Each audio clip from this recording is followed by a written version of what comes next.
Tamam bu kadar yeter artık ya. Gideceğim diyorsam demek ki önemli bir şey var, tamam mı? Yok yok. Ya ben gerçekten tanıyamıyorum artık seni. Vallahi ben de. Baksana bizim defo uçtu gitti resmen. Çok güzel.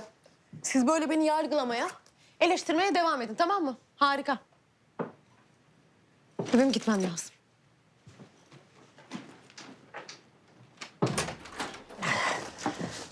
Ay, ah. Defne, nereye kızım? İşim var anneanne. Anneanne neredesin sen ya? Merak ettik. Münih'e uğradım. Asabım bozuldu da biraz. Neden? Ne oldu?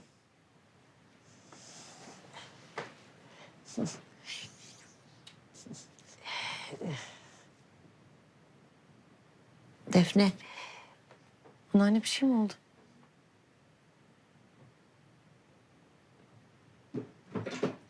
Anneanne bir şey mi oldu? Ömer'i gördüm. Ne? Burada mahallede. Nasıl yani? Ömer. Ömer dönmüş mü? Dönmüş ya. Sadri Usta'ya falan geldi herhalde. Defne, sakın etkilenme kızım, tamam mı? Ya geç zaten, geçti her şey. Boş ver, zaten ne zaman göreceksin bir daha. Herkes kendi yoluna baksın. Sakın üzülme sen, tamam mı kızım? Bir dakika. Defne. Sen hiç şaşırmadın. Ha? Biliyor muydun yoksa? Yok artık canım, daha neler.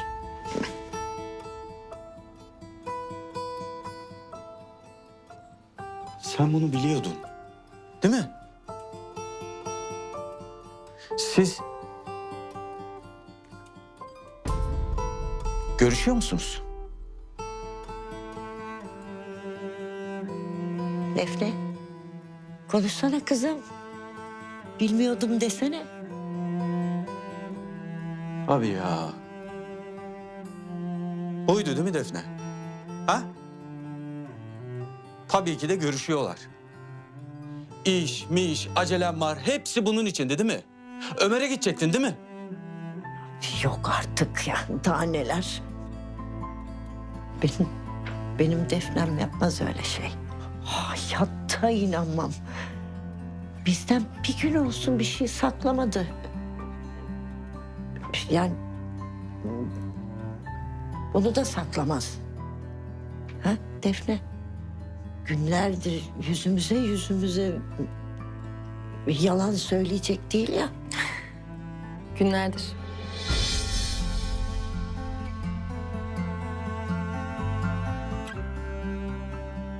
Ne zamandır burada?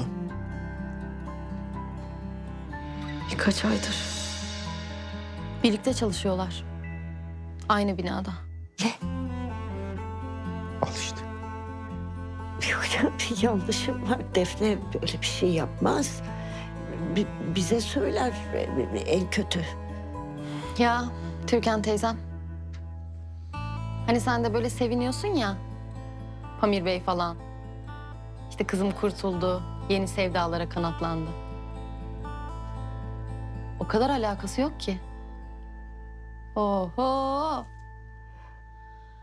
Atı alan Üsküdar'ı geçmiş.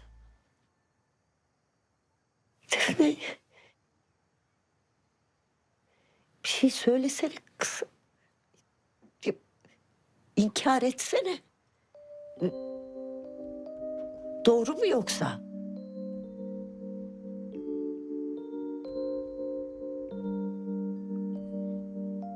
Doğru anneanne. Ömer burada. Görüşüyoruz da. Doğru.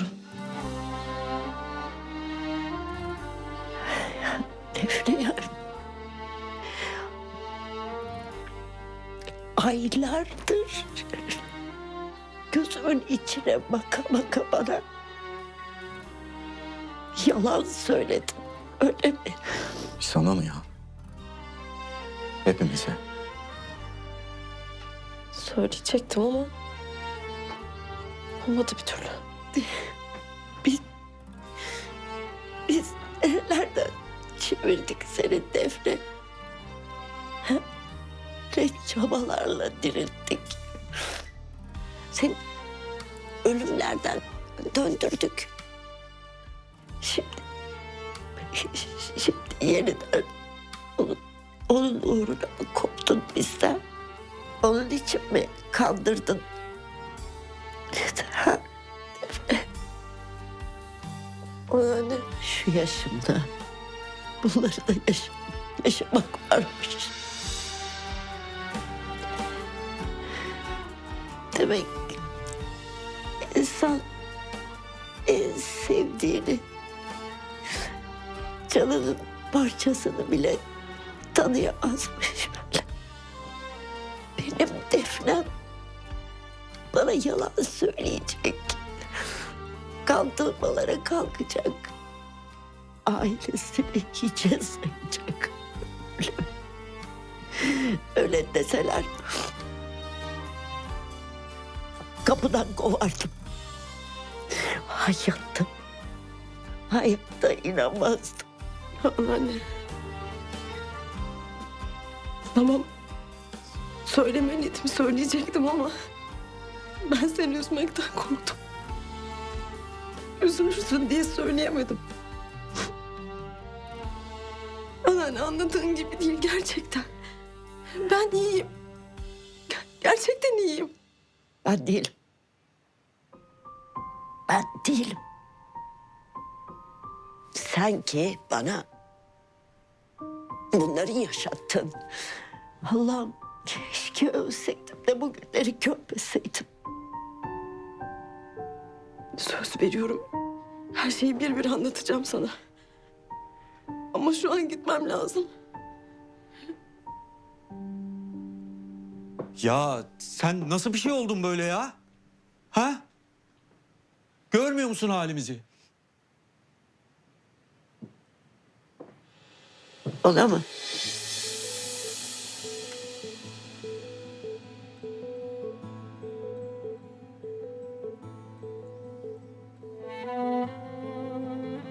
Anneanne. Git.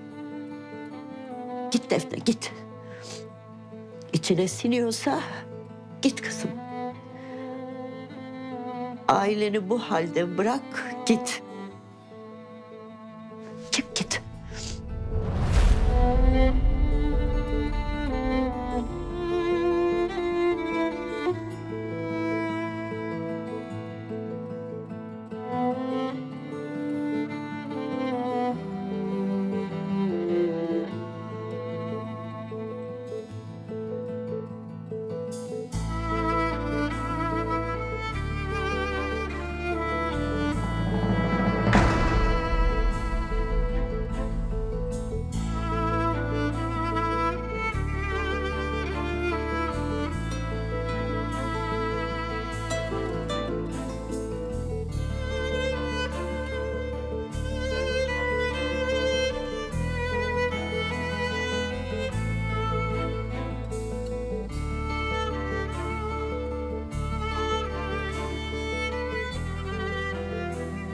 Yuva dediğin neresiydi? Doğduğun yer ya da doyduğun, sevdiğin, sevildiğin, en büyük mutsuzluğunda asla yalnız olmadığını bildiğin ya da en çok mutlu olduğun. Artık bilmiyorum. Tek bildiğim hiç aşina olmadığım bir maceraya atıldım. Doğru mu yanlış mı, ne kadar uzun yolum zaman gösterecek.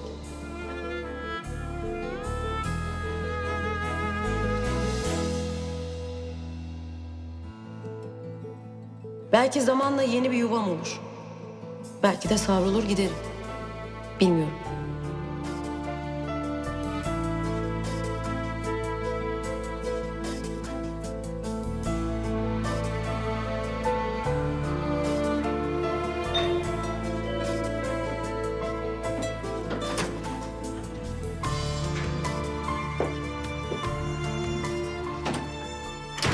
Defne.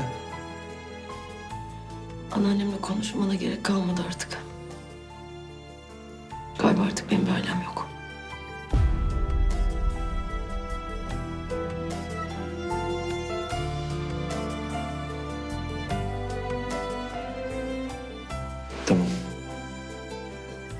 Buradasın. Birlikte halledeceğiz her şeyi. Tamam. Korkma. Benim yanımdasın artık.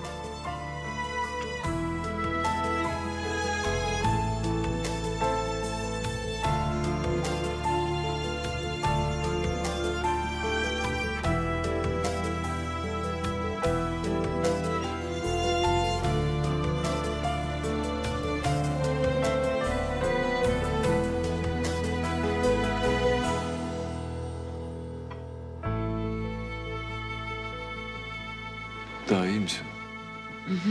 Hadi. Ne hadi? Beraber gidiyoruz, sizinkilerle konuşacağız. Hayır istemiyorum. Zaten artık çok geç. Kapıyı çarpıp çıktım. Kırıp döktüm ortalığı. Tamam işte gider toparlarız birlikte. Olmaz dedim Ömer. Şu saatten sonra konuşarak hiçbir şeyi çözemeyiz. Defne, bak üzgünsün görüyorum. Eminim onlar da üzgündür. Yani bir geri adım atsan mesela. Anlamazlar. Anlayamazlar da zaten. Ömer burada olmam gerekiyordu. Senin yanında olmam gerekiyordu. Çıktım geldim. Hep yanında ol da böyle olmaz. Olmaz ne? Ne yapsaydım Ömer? Boyun mu eğseydim? Sen geceleri uyuyamıyorsun. Kabus görüyorsun, sıçrayarak uyanıyorsun, sayıklıyorsun. Anlatmıyorsun da ne derdin var? Nasıl merak ediyorum seni gün içinde biliyor musun? Benim ne yaşadığıma bir fikrin var mı acaba? Büyütüyorsun yine. Ha ben büyütüyorum. Deliyim çünkü ben. O yüzden ailemi karşıma aldım. Çünkü manyağım. Hadi gidiyoruz. Hiçbir yere gitmiyoruz. Önce sen ne olduğunu anlatacaksın bana. Bu gece zaten kimse uyumaz orada hadi. Hayır diyorum Ömer, duymuyorsun galiba. Ne derdin varsa şimdi anlatacaksın. Anlat. Size gidiyoruz. Gitmeyeceğim diyorum Ömer. Anlatır mısın? Defne, saçmalıyorsun artık hadi yürü. Saçmalama. Önce sen konuş. Ömer dedi. Hadi artık. Ya niye anlatmıyorsun? İnsan bu kadar sevdiğin birinden saklar mı bunu ya?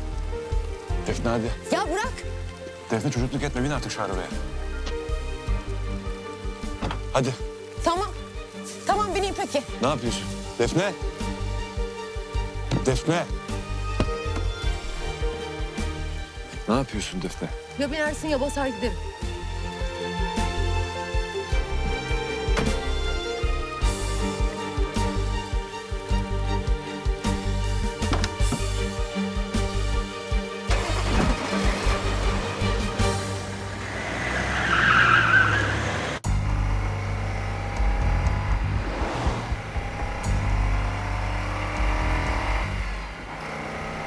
Ne yapıyorsun Defne?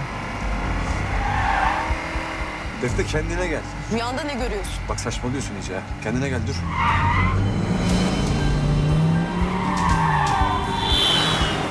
Defne dur! Rüyanda ne görüyorsun dedim. Saçmalıyorsun artık dur dedim ya. Defne! Defne! Kendine gel artık ya. Defne! Defne! Defne! Ay nasıl yapar ki böyle bir şeyi? Nasıl yaptı ki? Ben Defne'mi böyle mi yetiştirdim? Ne ara dolandı bu kadar yalana? Hiç öyle yalanla, hileyle işi olmaz ki. Öyle bir çocuk değil ki benim kızım. Türkan teyzeciğim. Tamam bak şekerin çıkacak. Ne olur üzme kendini ya. Ay nasıl üzülmem ki kızım görmedin mi? Böyle deli deli bakıyor. Hiç yapar mıydı böyle şeyler? Ha? Ailesini hiçe sayar mıydı? Dünya yansa bizi karşısına almaz biliyorum. Orası belli canım. Ya mevzu nerelere geldi ya? İnanamıyorum. Resmen Defne Ömer'i bize tercih etti. Tamam Nihan. Sen de yangına körükle gitmesene. Açmıyor mu? Yok. Kapalı. Allah'ım Allah'ım sen kızıma mukayyet ol. Nasıl acaba iyi mi ki? Nasıl çıkar gider şu kapıdan?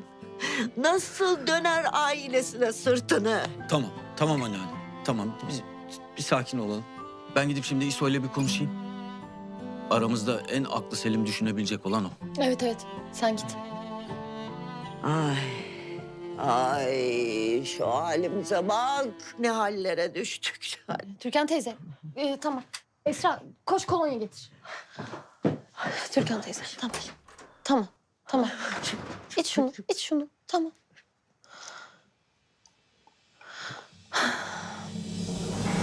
Defne ne yapıyorsun? Rüyanda ne görüyorsun dedim. Defne saçmalıyorsun artık dur. Defne! Rüyanda ne görüyorsun anlat artık. Defne bir yavaşla bir sakin ol. Konuşacağız dur. Duramam, durursan konuşmazsın. Defne yavaş. Defne yavaş. Yavaş yavaş. Anlat diyorum artık, anlat. Defne bir dur. Bir dur. Sağa çek dedim ya. Yeter artık yeter. Konuşacağız tamam dur. Ya bir dur. Rüyanda ne görüyorsun artık anlat ya. Bak saçmalıyorsun iyice ya. Dikkat et. Dikkat et yola. Defne dikkat et. Görüyorum. Defne! Ya yeter. Konuşsana. Çek sağa. Çekmeyeceğim. Uzatma artık ha. Vallahi yeter.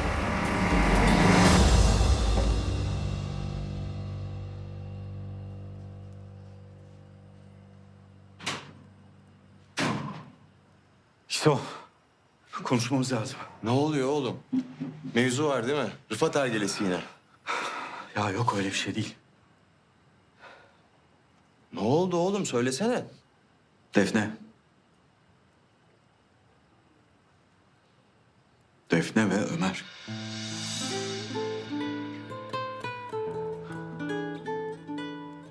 Ömer buradaymış oğlum.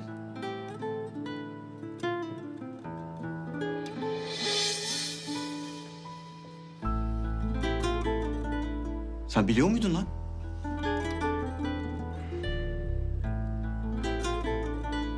Vay be. Benimki de soru.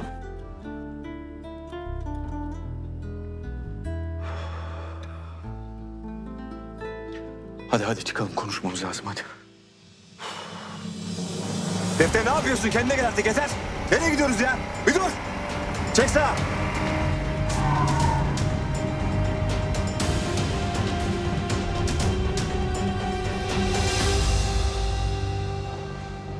Sevgilim ne yapıyorsun sen? Defne. Sevgilim bana bak. Bak yüzüme. Tamam geçti.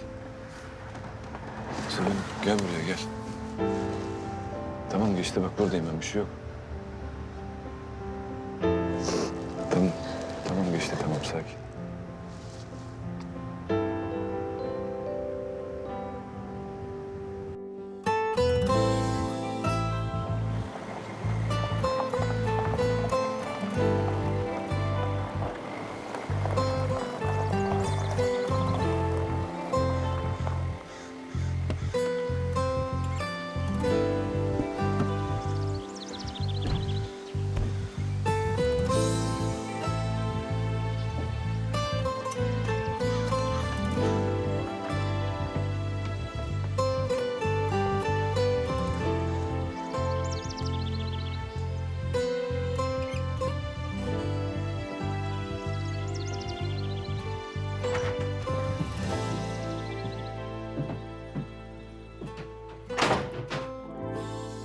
Sevgilim sen otur şöyle. Otur rahatına bak. Ben sana sıcak bir şey hazırlayayım. Sonra kendine gelirsin. Kendimdeyim ben. Defne. Tamam geçti bitti artık bak buradayız. Geçmedi. Geçmeyecekti. Tam bir yol buldum dedim. Artık 2 kişiyiz. Ömer dünyaya kendini kapasa da bana kapamaz açık olur sanıyordum ama... ...isteyince demek ki nasıl da kapatıyormuşsun kapılarını. Nasıl duvar örüyormuşsun. Defne. Bak bu böyle bir şey değil. Tabii ki dünya bir yana sen bir yana ama... Ya değil mi? Ama bir yere kadar. Ben aileme res çektim. Hayatımı yaktım. Sen geldiğinden beri doğru düzgün çalışamıyorum bile. Aklım hep sende, kalbim, ruhum işgal altında. Geldin ve aldın. Çok zor bile olmadı. Söyleme böyle. Bak doğru bir yerden bakmıyorsun yani. Çözülmeyecek bir şey değil. Değil mi? O kadar güzel iletişim kuruyoruz ki böyle güzel güzel konuşuyoruz, çözeriz. Ben sadece öyle kapıyı çekip çıktığımda kaldım. Defne yapma şimdi. Defne mefne yok, gidiyorum ben. Saçmalama nereye? Canım, Defne. ya bırak Allah. Otur şuraya ne Ya yapıyorsun? bırakma. Dur dedim.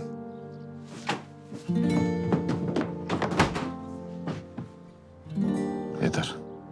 Bıraksana. Yeter. Aferin bana ya. Gittim dünyanın en manyak adamını buldum.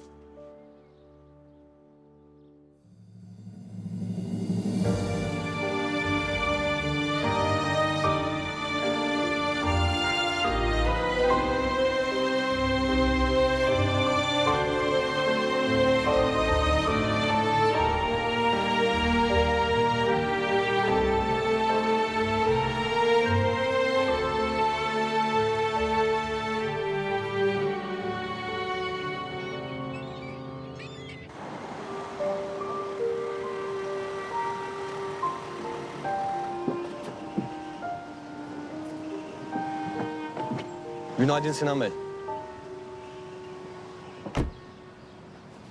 Niye açmıyorsun bu telefonu Seda ya?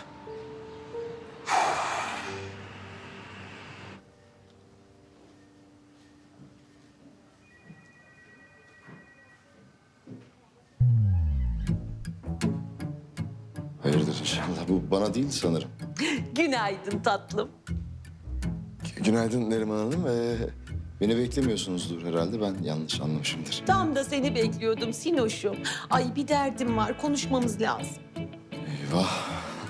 Bence dermanı sende. Sence? Efendim? Şimdi hayatım, ben anladım ki bu bir ayakta kalma mücadelesi. Hatta bir ölüm kalım savaşı. Evet, bu konular benim uzmanlık alanım. Ama karşı tarafla kan bağım olunca bana böyle bir dur geliyor. Yani istediğim hamleleri yapamıyorum. Anladın mı? Gibi. De Neriman Hanım şimdi... Bak şimdi hayatım şöyle. Ömüş beni işten atmak istiyor. Pamirikom'da pek benimle çalışma taraftarı değil. Yani tabii anlıyorum. Yani benim muhteşem deham onları ürkütüyor. Anlıyorum. Ama senin de anlayacağın iki yeğenim de nankör çıktı. Yani bir kol kanat germiyorlar bana. Ben de dedim ki benim Sinoş oğlum benim için bu problemi çözer. Bana yardımcı olur. Kol kanat gerer. Beni anlar dedim. Değil mi Sinoş'um? Neriman Hanım şu an gerçekten pek sırası değil. Sonra konuşalım olur mu? Ay aşk acısı bu. Nerede görsem tanırım. Hah, sen kalp ağrısı çekiyorsun. Nasıl? Bırak şimdi işi gücü. Yürü gidiyoruz. Nereye git?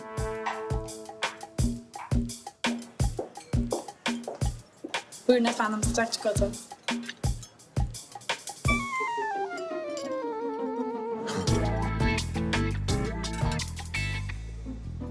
Neriman Hanım siz beni karıştırdınız herhalde. Sinan ben. Koray değilim. Senin de Koris gibi arada aklın gidiveriyor ama hiç merak etme. Biz onu bulup yerine koyacağız. Evet, anlat bakalım. Hem ye hem anlat. Ben sadece anlatsam. Olmaz. Detay atlarsın. Karbonhidrat bu gibi durumlarda çok iyidir. Hevesi körükler, kendinden geçirir, pencere açar. Anlat. Neriman Hanım ben bunları yersem şeker komasına girerim. Ay of Sinoş, vakit kaybediyoruz. Koriş olsa çoktan sonuna gelmişti. Mevzu? Hastanın. Tamam şöyle yapalım. Ben şimdi Koray'ı arayayım. Korişiniz gelsin buraya. Siz hem gıybetiniz edin hem de bütün dükkanı tüketin. Olur mu? Ha? Hayatım, Koriş'te magazin yok şu aralar. Komşunun kedisine takmış durmadan onunla ilgili bir şeyler anlatıyor. Sen anlat şimdi. Neler oluyor? Aşk, entrika, ihtiras anlat.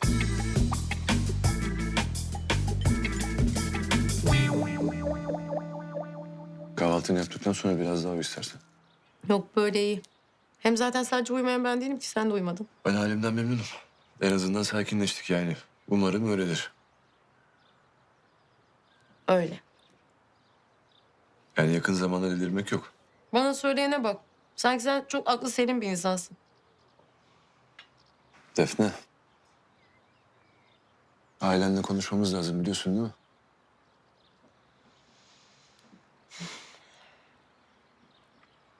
Biliyorum da ne söyleyeceğim, ne anlatacağım onu bilmiyorum. İpler o kadar gerildi ki. Onlar senin ailen Defne. Yani başka bir şey bu. Onlarla uzlaşman herhangi biriyle uzlaşmandan çok daha kolay. Ya da daha zor.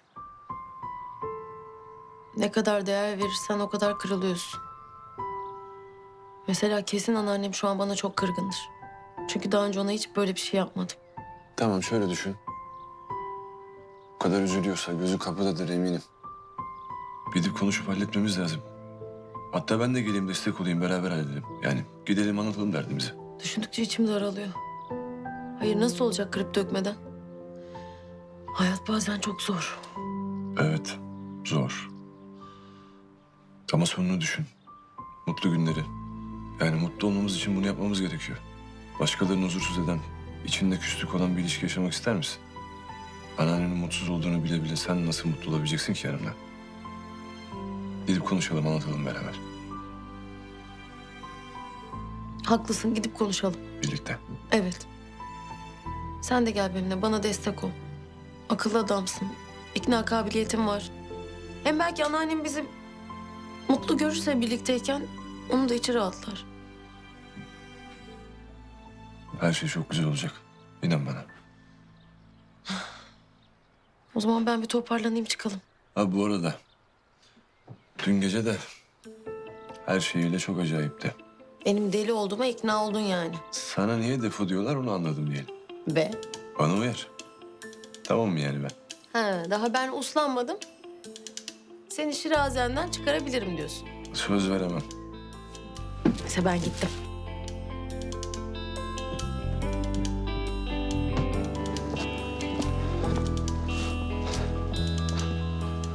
Abi bir dakika.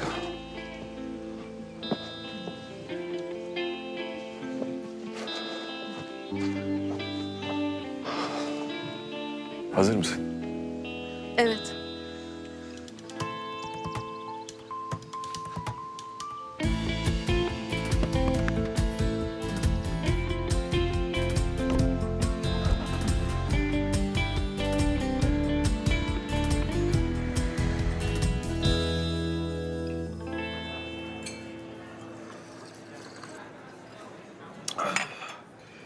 Ya Neriman Hanım işte böyle artık ne oluyor ne bitiyor ben anlamıyorum. Tam yürütmekten de kafayı yiyeceğim yani. Demek seni zırt pırt terk edip duruyor. Hem de ortada hiçbir sebep yok yani. Aynen öyle. Aynen. Şimdi bak. Onu da anlıyorum. Tamam mı? Zor bir dönemeçten geçiyor. Boşanmış, yeni bir ilişkiye başlayacak falan filan. Ne bileyim, yani Lara var. Hani anlıyorum boşanması normal çünkü ama yani ben ne yapayım? Benim de can değil mi sonuçta? Ben de telef oldum burada ya. Bir gibi anlamaya çalıştık da sanki daha anlaşılmaz bir hale geliyormuş gibi. Şey. Senin sorunun ne biliyor musun? Buradasın. Hep varsın yani. Present. Anladın? Anlamadım. Bak şimdi Sinancığım. İlişkiler borsa gibidir. Bu yüzden de kağıtlarını hep yüksek tutmalısın. Yani ulaşılmaz olmalısın. Mesela bir selamın bile 1 milyon dolar değerinde olmalı. Senden bir zerre bir ses dünyalara bedel olmalı. Yok canım artık daha neler ya. Sinan, bak beni dinlemeyeceksen eğer al kovanı git kumda oyna çocuğum. Ben şu bildiklerimi kağıda kaleme döksem bestseller olurdu. O market kasalarının arkasında yok satardı ama hiç olmazsa birileri de faydalanırdı ama sen bilirsin. Dinliyorum evet. Present diyordunuz. Evet, yani buradasın işte. Hep yanındasın. Telefonun ucundasın. Bu da senin kağıdını düşürüyor. İşte bu yüzden de terk edilip duruyorsun. Geri döndüğünde de yine hep oradasın. Hem de en tatlı, en ponçik, en sinoş halinle. Evet doğru. Evet.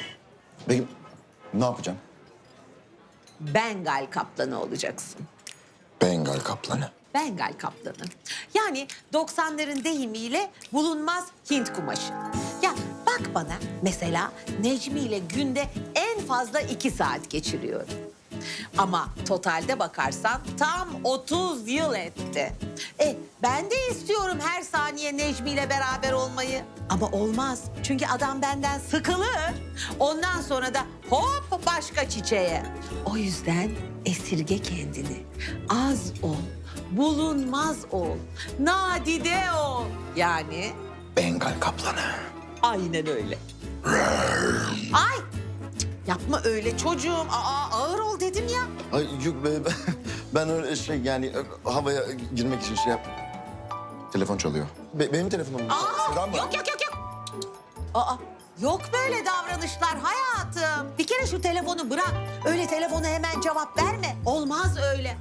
Sen koskoca şirket sahibi, çok önemli bir iş adamısın. Bak böyle olacak, böyle. Alo? Ha, öyle mi? Aramış mısın? Duymadım. Çok işim vardı. Telefona falan bakamıyorum ben. Bakmıyorum yani.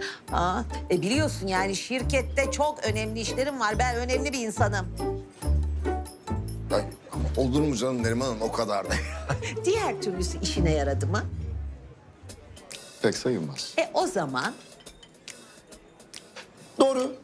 Bakmıyorum telefona da. Hadi bakalım biraz da ben gayetlere karışıyorum. Bakalım ne oluyormuş. bırak biraz da o sürünsün. Sürünsün. Ne bu canım, düşün. İşin ya, Allah Allah. Ne oluyor ki sen? Ne oldu ki, ne kazandık? Aynen öyle. Vallahi güzel diyorsunuz Neriman Hanım. Keşke daha önceden kulak verseymişim ben size. Hayatım, bence biz bunu kurtarırız. Geç kalmış sayılmayız, kurtaracağız. İlişkiyi. Ay, itibarını, reputasyonunu. Yani sen kendini kurtardıktan sonra zaten ilişki kendiliğinden yürür gelir. Anladım. Galiba.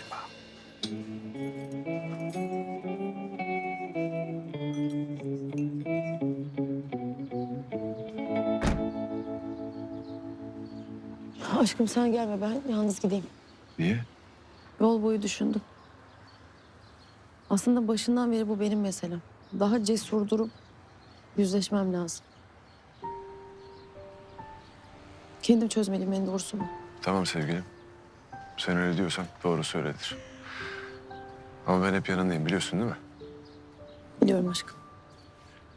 Ayrıca sen tanıdığım en cesur kadınsın. Bunu da unutma. Öyle miyim gerçekten? Evet. İsteyip de altından kalkamayacağın hiçbir şey yok. Ben eminim. Bazen kendimi o kadar güçsüz hissediyorum ki sanki hiç bu anlattığım ben değilmişim gibi. Tamam. Öyle hissettiğinde gel bana. Ben hatırlatırım benim Defne'me. O zaman gidiyorum. Tamam, ben de İso'nun oradayım. Güzel olacak, merak etme.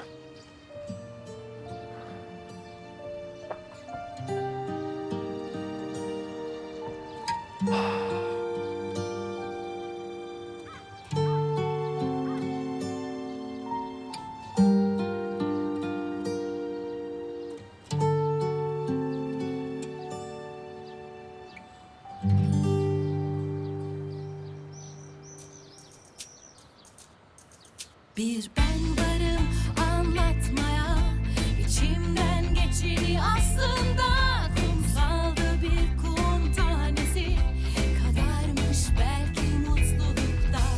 Zor olsa da aldırma, bundan sonra artık hayat la la la la.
Ah be kızım, ne hallere düştük. Böyle ayrı gayrı. Ben sana kıyamam ya. Ah Nihan. Çok zor be kızım. Böyle bazen kızıyorum. Ah eşek sıpası diyorum. Aileni bu hallerde bırakıp gittin diyorum. Ama bir yanımda merak ediyor işte. Elimde değil. İyi mi? Uykusunu uyudu mu? Yemeğini yedi mi? O da bizi düşünüyor mu? Üzgün mü? Ana yüreği işte. Çok kızgınım ona da. Bakma. Delireceğim merakımdan ya. Sabaha kadar gözüme uyku girmedi. Uykumu kaldı. Baksana nasıl parçalandık. O kadar emindim ki o kapıdan çıkıp gitmeyeceğine. Ama bak yok işte. Neyse. Bırak şimdi bunları. Bak en azından nerede olduğunu biliyoruz. Ha? Ya ne olur üzme kendini bu kadar. O da yetmiyor ki. Bilsen bir dert, bilmesen ayrı dert. Neyin diyetini ödüyoruz anlamadım ki. Tamam. Düşünme sen şimdi bunları. Tamam. Burada da durma. İyi gelmeyecek sana. Gel biz seninle aşağıya inelim. Ben şöyle güzel bir kahve yapayım, içelim karşılıklı. İyi madem. Hadi.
Anneanne ben gittim. Bekle bekle. Yine içmemişsin keçi boynuzu pekmezini. Ya anneanne ben onu içmem. Benzin gibi tadı var onun. Benzin içim daha iyi. Ne benzini kız? Kamyon musun sen? Aç bakayım ağzını. Şifa niyetine şifa. Bütün gün at gibi koşturup duruyorsun. Enerji verir enerji. Enerjimi emdin anneanne. Emdin. Hadi geç kaldım ben gidiyorum. Hadi hayırlı işler. Allah'a emanet ol.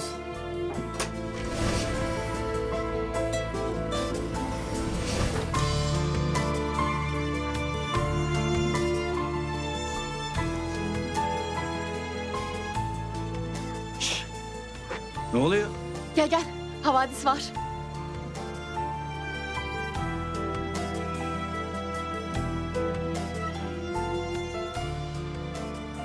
Yok. Sen karnından konuşuyorsan biz onu duymuyoruz ki. Evleniyorum. Ne? Allah'ım. Biliyordum ya Rabbim şükür. Ay bir dakika sektireceğim çocuğu şimdi şurada. Kız vallahi. Kız sus. Sessiz olan annem duyacak. Eve bile giremiyorum şu halime bak.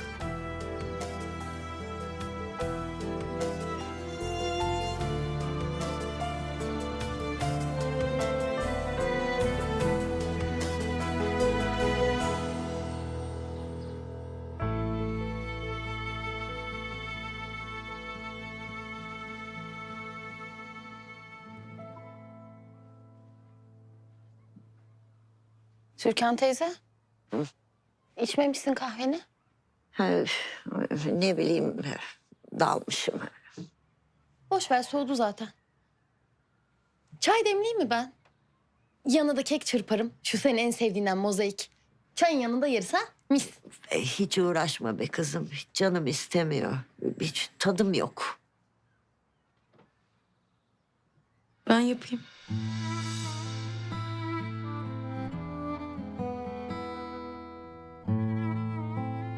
Defne?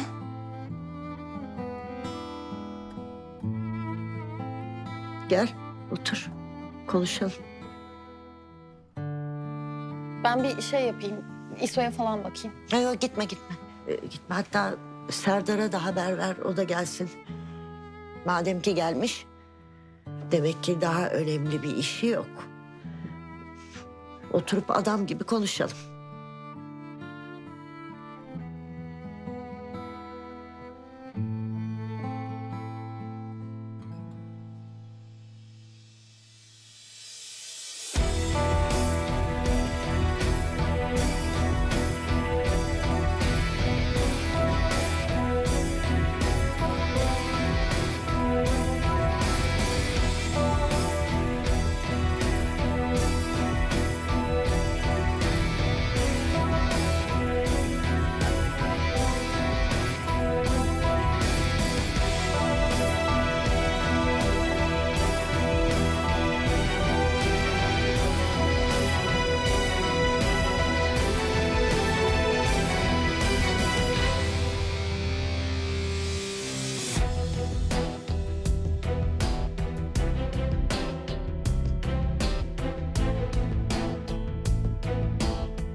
Ay delireceğim ya. Şuna bak. Yalnız yıkılmıyor mu? Adam alev topu kızım. Yanıyor. Of Allah'ım kimlere nasip ediyorsun bunları? Kızım adam her sabah üşenmeden koşuyor.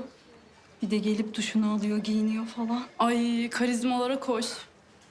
Bence vücut da çalışıyor. Kesin. Ay keşke o hallerini de görsek. Yok ben almayayım. Düşüp bayılırım kesin. Ay ben bunu yerim ya. Yavaş. Ne yapıyorsunuz siz? Bu yaptığınız ayıp değil mi? Bunun adı resmen röntgen. Ama Aytekin şuna baksana çok tatlı değil mi?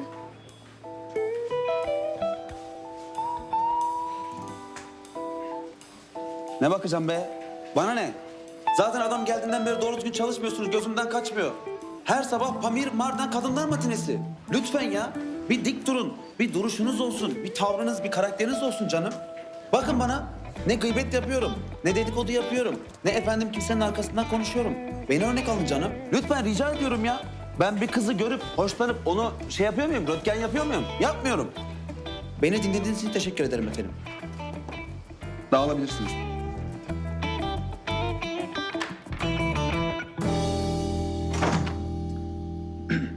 Pamir Bey, tarzınızla, yaşam şeklinizle adeta şirketimize bir hava, bir aura getirdiniz.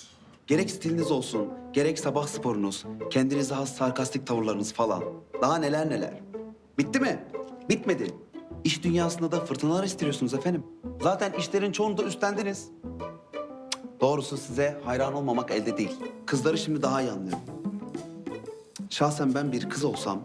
Neyse. Aytekin, bunları duymaya ihtiyacım yok. Efendim? Ben kendimi zaten yeterince seviyorum. O yüzden övgüye gerek yok. Sağ ol. Ama Pamir Bey, ben bunları yürekten, ciğerden söylüyorum. Yani biliyorsunuz ben samimi bir insanım. Aytekin buradan konuşuyor. Aytekin. Affedersiniz, o zaman ben hemen gündeme geçiyorum. Evet, Defne bugün gelemedi de raporları ben size vereceğim. Hırkası da bende kaldı zaten. Toplantı odasında unutmuş. Sabahtan beri bütün şirketi geziyorum, tozuyorum, bulamıyorum. Telefon da kapalı. Neden gelmedi? Neden? Mazereti var herhalde. Zaten onun yüzünden bir sürü iş aksadı. Cık. Demek ki mazereti varmış. Bana da bir şey anlatmıyor, hiçbir şey bilmiyorum. İnsan bir karşısına alır, iş arkadaşıyla 2 kelime konuşur değil mi? Yapmıyor. Tamam sen ver o hırkayı bana. Yo ben şey yaparım, ben veririm. Siz hiç zahmet etmeyin. Aytekin ver şu hırkayı. Ha. Tamam. Arkanızı asayım.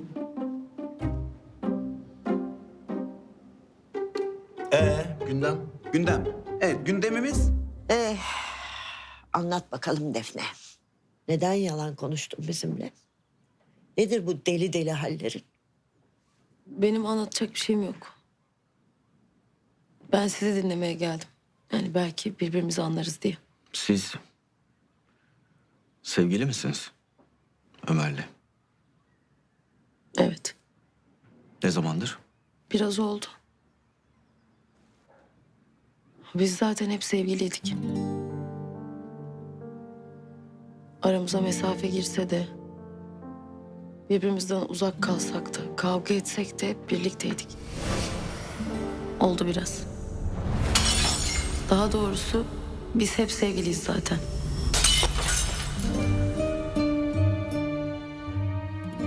Aramıza mesafeler de girse, hiç haber alamasak da birbirimizden, uzak da olsak, yüz vermesek de birbirimize, kavga da etsek, konuşmasak da hep birbirimizdeyiz aslında.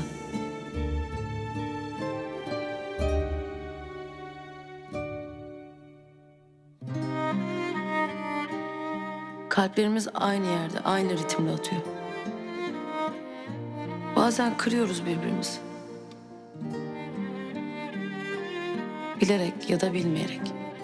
Acı veriyoruz, acı çekiyoruz. Ama hepsi gelip geçici. Hepsi daha güzel günler için, biliyorum. Bir araya gelir gelmez ikimiz de hissediyoruz bunu. Ne yaşarsak yaşayalım. Biz hep birlikteyiz aslında.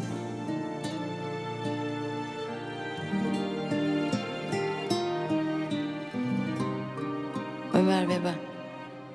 Aynı tarafta ve yan yanayız.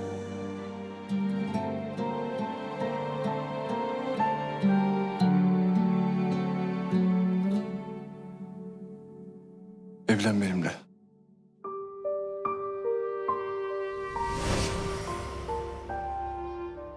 Bu kadar net yani durum. Evet. Peki seni terk etmesi? Hı? Gelinliğini giyip ertesi günü ana evine geri dönmen.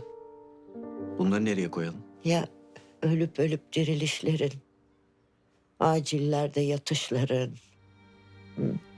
seni kendi ellerimizle besleyişlerimiz, kuş kadar kalmaları. Ben de hiçbirini unutmadım. Ne acısını ne sızısını. Ama yaşadığım ne varsa cebime koyup devam ettim. Anladım ki aslında hepsi ilişkimize dahilmiş yani. Hepsi bugüne gelmemiz içinmiş. Defne, sen iyi görünmüyorsun, farkındasın değil mi? Sanki aklın uçmuş. Hiç mantıklı konuşmuyorsun. Ne güzel düzeldin, iyileştin, hayata döndün. Bir gün kalktın, ben işe döneceğim dedin. Allah o Sinan Bey'den razı olsun. Seni ne güzel yerlere yerleştirdi.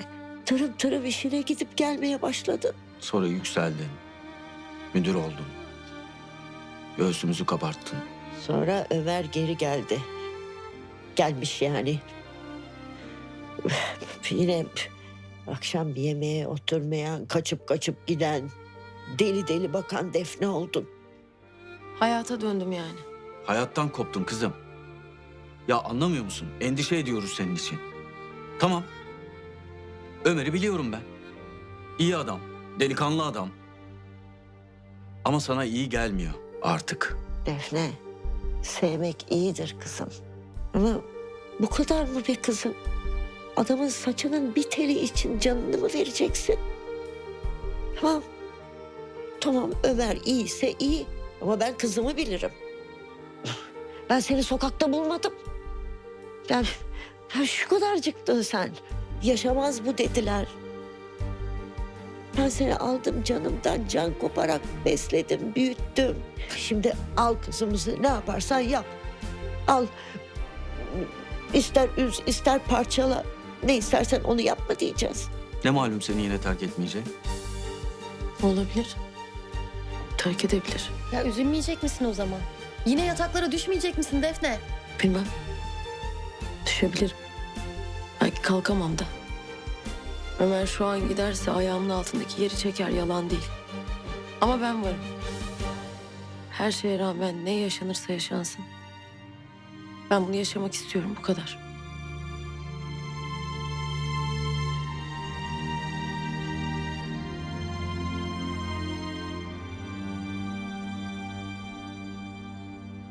Konuşuyorlar yani ha şimdi. Aynen öyle. Dağının kuyruğu kopuyor yani. Hadi bakalım. Vallahi helal olsun sana ama. Niye? Başkası olsa Defne'yi böyle insan gibi konuşmaya ikna edemezdi. Dikine dikine gidiyor ya o. Bilmez miyim? Ama seni dinliyor. Hatta bir tek seni dinliyor.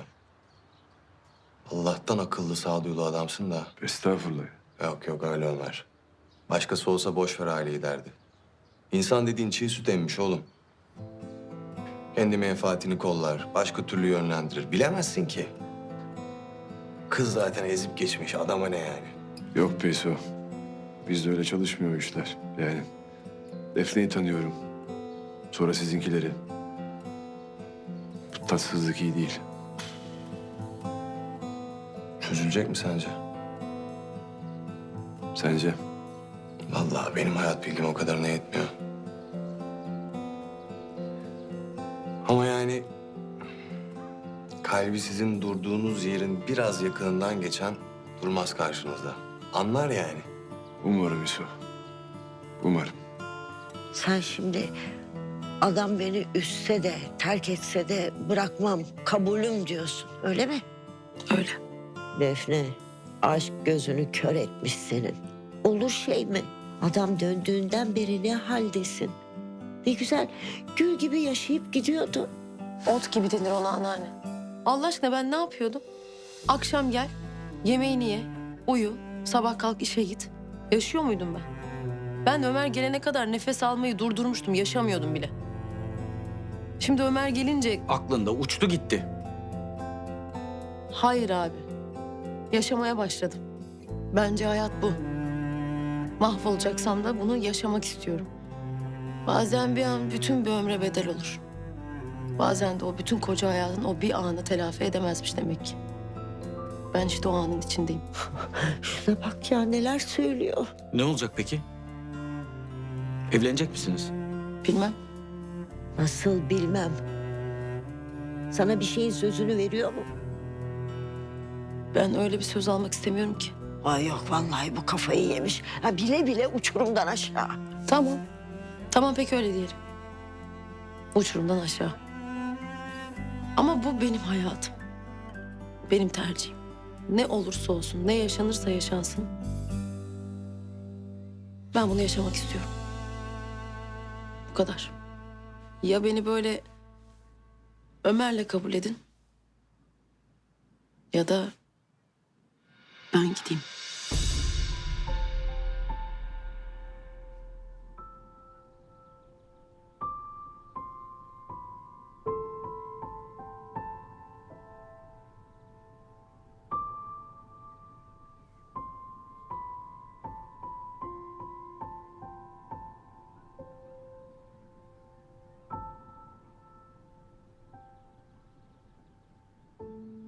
Siz bilirsiniz.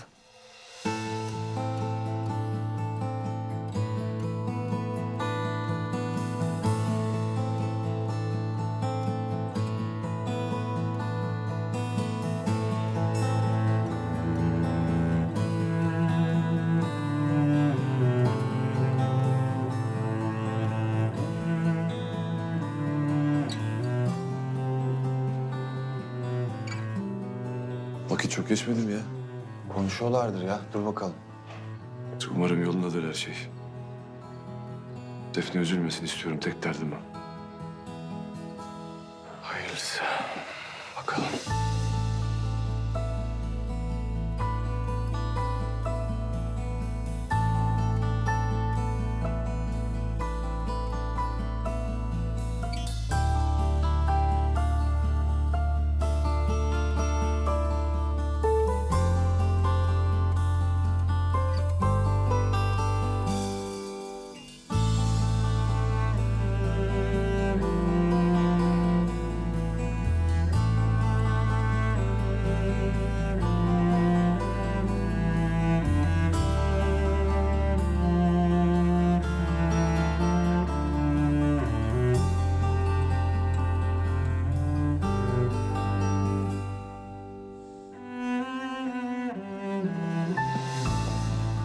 misin?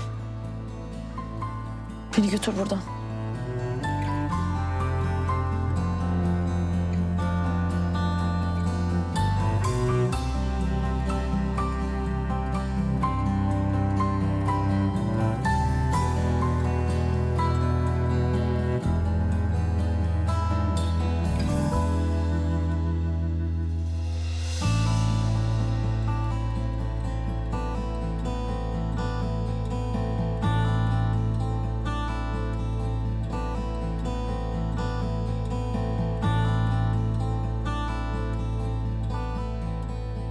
Al işte.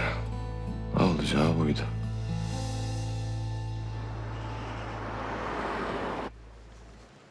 Ne yapıyor bu kadın? Ne bileyim manyak azıcık. Duydum sizi. Efendim? Hayatının hatasını yaptın ama farkında değilsin. Neriman Hanım bakın ben... Sakın benim ismimi söyleyerek samimiyet ortamı yaratmaya çalışma. Bittin kızım sen. Kovuldun. Hadi yıkıl karşımdan. Ömer Bey'in yengesi değil mi o? Evet o. Canım. Ayrıca da Pamiriko'nun da teyzesiyim.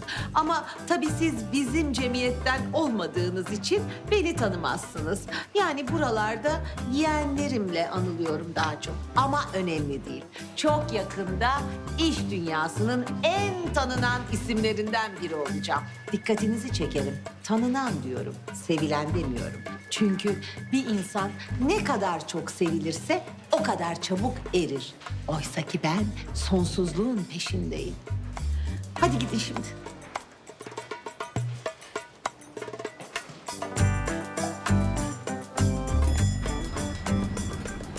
Fetoş'um! Size de merhaba Neriman Hanım. Ay ne kadar uzun zaman oldu görüşmeyeli. Dilara nasıl? Lara. Evet. Ay ama ne tatlı bir şeydi o. Ne yapıyor şimdi? Ha? Ay keşke onu da görseydim. Bak Sedacığım, biliyorum. Derdin başından aşkın ama hepsini unut. Benim derdimle ilgilen. Derdiniz nedir? Buraya transfer olmak istiyorum. Pamir'le... Tatlım, ay bırak şimdi Pamir'i. Buranın patronu sen değil misin? Yani öyle de... Benim bu aralar biraz kafam karışık. O yüzden işler mecbur Pamir'e kaldı. Onu biliyorum. Bak canım, aşk hayatında bir takım krizler yaşayabilirsin. Ama sen bir kadınsın. Üstün manevra kabiliyetinle her şeyi çözersin. Neriman Hanım benim öyle üstün manevra kabiliyetim yok. Aa, olsun ama. Ayol, kocaman kadınsın. Bak terk edip duruyormuşsun bizim kepçeyi. Kepçe? Aa, bizim Sinoş işte, minnoş kepçe. Minnoş kepçe. Pek kepçe de değil ama. Aşk işte. Ay neyse. Tamam. Bak belli ki saçmalama hakkını kullanmışsın. Biz kadınlar arada sırada böyle şeyler yaparız.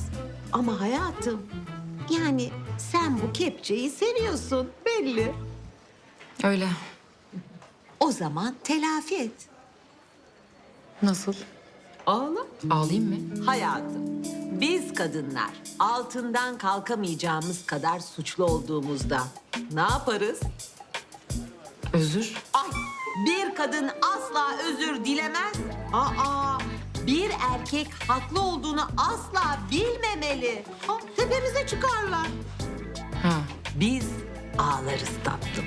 Zaten tabiat olarak da sulu gözlüyüzdür. Hep yakışır da bize. Böyle ağlarız. Sen de ağla. Ağladın mı tamam. Ayol bırak senin kabahatinden dolayı o senden özür dilesin. Nasıl ben pek anlayamadım.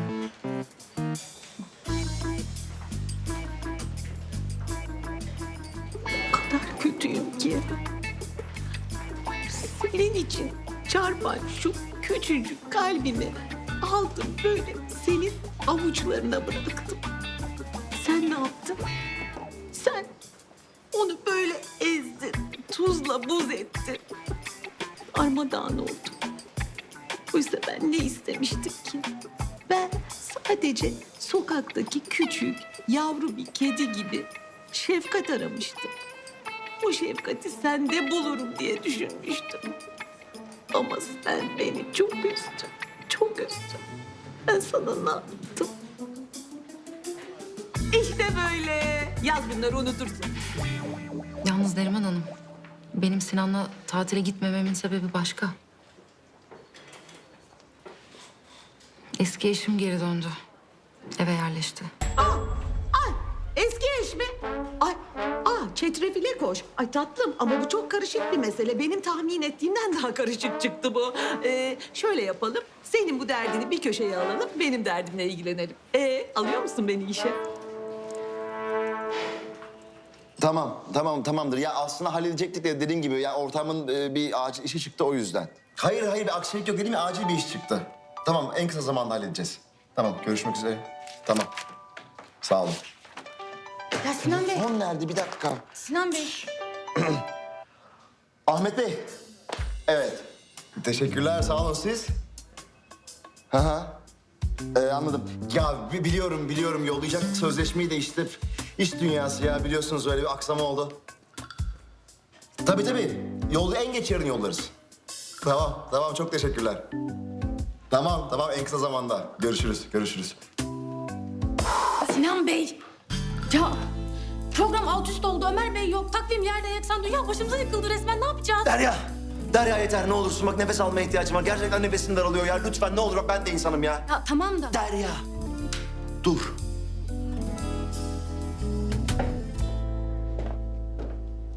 Ömer yok mu? Yok canım çok özlediysen fotoğraflarına bakacaksın. Bir şey diyeceğim iş arası espri molası. Ama fotoğraflarına bakamaz. Ömer Bey'in profil fotoğrafı yok. Çünkü Ömer Bey'in sosyal medya hesabı yok. Tamam nerede olduğunu biliyor muyuz? Sence Ömer'in nerede olduğunu, kimle olduğunu, ne yaptığını bilen biri var mı bu dünya üzerinde Pamir? Ömer'de bir şey var son günlerde. Bir şey var değil mi? Evet işte ben de onu diyorum. Ya geçen gün toplantıdaydık. Derya, eğer şu laflarının bu şirketteki son lafların olmasını istemiyorsan... ...canım dışarı. This is the way out. Hadi. Ama bir şey var. Vardı mı bir şeyler sen de fark ettin? Ya bilmiyorum abi anlamadım. Hasta mıdır nedir bir şey? Neyse site girişiniz bu hafta başlıyor. Sen bir arayüze bak istersen. Tamam. Sen buradasın değil mi? Buradayım ya işlerin altından kalkmaya çalışıyorum da sen bir... Tamam ben bakacağım Ömer'e. Haber ver bana. Yok vallahi bitti. Hayatla bütün ilişkimi kesiyorum. İşle, aileyle.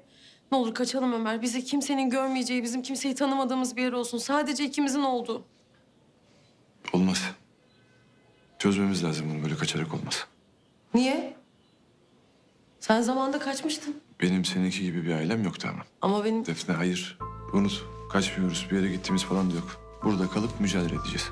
Benim mücadele edecek gücüm kalmadı. Görmüyor musun? Görüyorum. Görüyorum ama bak birlikteyiz. Yanındayım ben buradayım. Üstesinden geleceğiz beraber merak etme.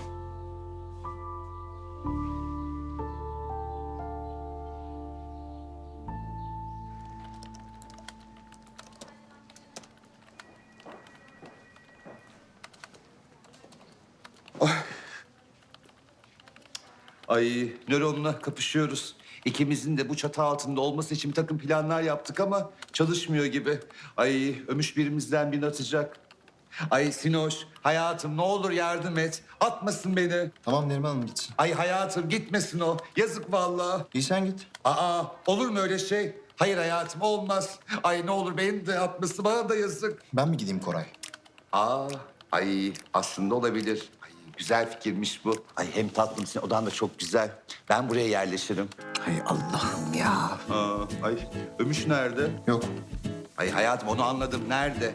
Yani gidip sana karşı doldurayım. Hayatım sen git. Burası nöronla bana kalsın. Koray ben bu şirketin sahibiyim farkındasın değil mi? Ay doğru. Hayatım o zaman Ömüş gitsin. Ömüş de... Ömer de bu şirketin sahibi. Biz ortağız ya Koray. Ay öyle değil mi? Ay hayatım o çirkin ağız çarpık Derya gitsin. Hazır onu göndermişken yanına 3-4 kişi verirsiniz. Burası nöronla bana kalır. Koray çok meşgulüm. Tamam. İyi o zaman tamam. İyi çalış sen. De. Ay hayatım bence bu konu seni sarmadı. Başka şeyler konuşalım. Ay aşk hayatın nasıl? Böyle bir fışırdama, efendime söyleyeyim bir fingirleme falan var mı? O böyle ponçik kalbinde açan gonca güller falan var mı? Anlat hayatım bana. İyi anlatmıyordu. Ketum, uyuz. Ay neyse hayatım ben anlatayım. Ay Sinoş, ay komşumun var ya kedisi beni çıldırtıyor. Yani mevsimi de gelmedi ama kedi var ya ciyak ciyak. Ay bir de böyle kocaman bir kafası var. Koca adamlar gibi çok korkuyorum ondan. Ay bu da olmadı. Ay hayatım sana ukulele çalayım mı? Ay şu aralar var ya fena sardım.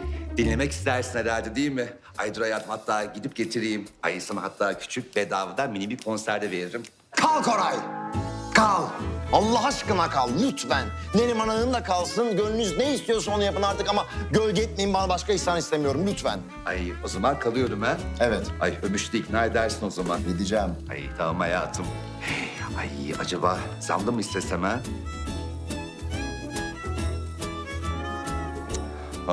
Ay zorlamayayım diyorsun.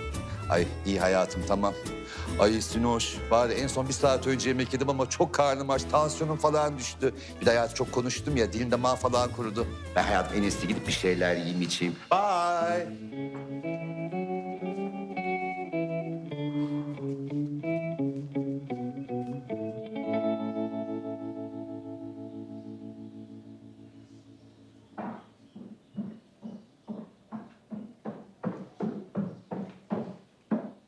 Sevgilim, Şükrü'ye söyledim aracı çıkartıyor. Bir markete gideceğim bir şeyler almaya. Sen de gelmek ister misin? Yok ben böyle iyiyim kalayım. Peki o zaman.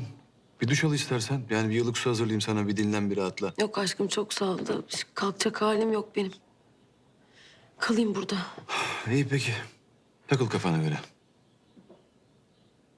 Çocukken gecenin bir vakti böyle canım çikolata isterdi. Anneannemin başına çöreklenirdim, söylenirdim. Anneannem de ne güzel bak canım bir şey çekiyor. Ancak mutlu insanların canı bir şey çeker derdi de o zaman tabii anlamıyordum. Şimdi böyle düşününce. Biz ne yapsak da seni bir neşelendirsek? Biraz sarılalım. Sarılalım sevgilim.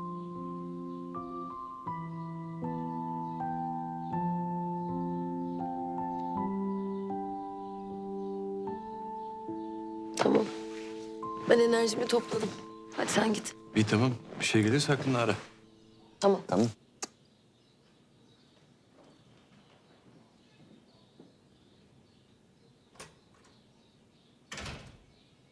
Burada ev telefonu var mıydı ya? Varmış.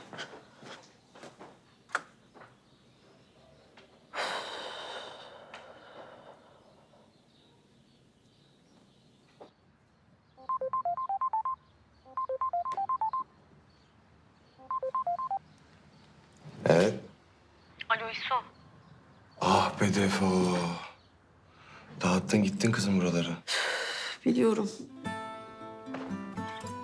Sen de kızgın mısın bana? Yok be. Nasıl kızayım ben sana? Çok kötüyüm ben İso. Çıktım gittim ama bir yanım eksik yani. Darmadağın ettim ortalığı. Halbuki burada hava ne kadar güneşli. Yanımda Ömer var. Ben Ömer'in yanındayım.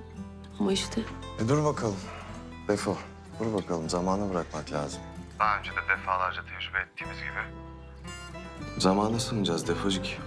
Başka çaremiz yok. İso aslında ben senden bir şey isteyeceğim. Söyle bakayım defoların en aşığı. Söyle. Bizim eve gitsene bir.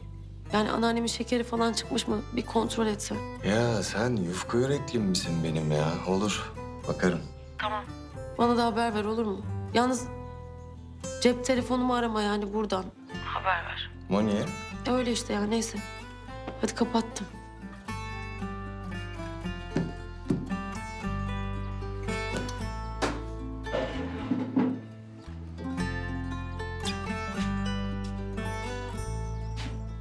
Ben şimdi ne yapayım ya kaldım böyle.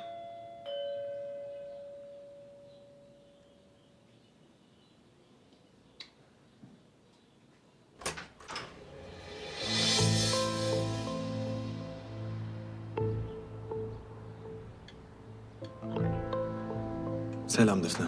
Merhaba Pamir Bey. Ömer yok mu? Ha Ömer dışarı kadar çıktı ama şimdi gelir. Siz böyle mi? İyi tamam.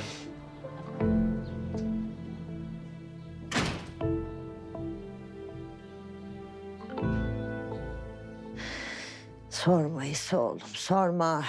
Dellendi Defne. Ömersiz olmaz diyor da başka bir şey demiyor. Vallahi bu benim kızım değil. Yani biri büyü falan yaptı diyeceğim ama... Vallahi ben de ondan şüphelenmedim değil. Yani ben şaşırmadım ki anlattıklarınıza. O ne demek ya? Defo işte. Yani kendi bildiğini yapan, doğru bildiği yolda yürüyen, böyle dik, yeri geldiğinde isyan çıkaran. İyi de oğlum, insan ailesine isyan eder mi? Vardır bir bildiği belki Türkan teyze. Ha? Belki doğru yolda yürüdüğüne inanıyor.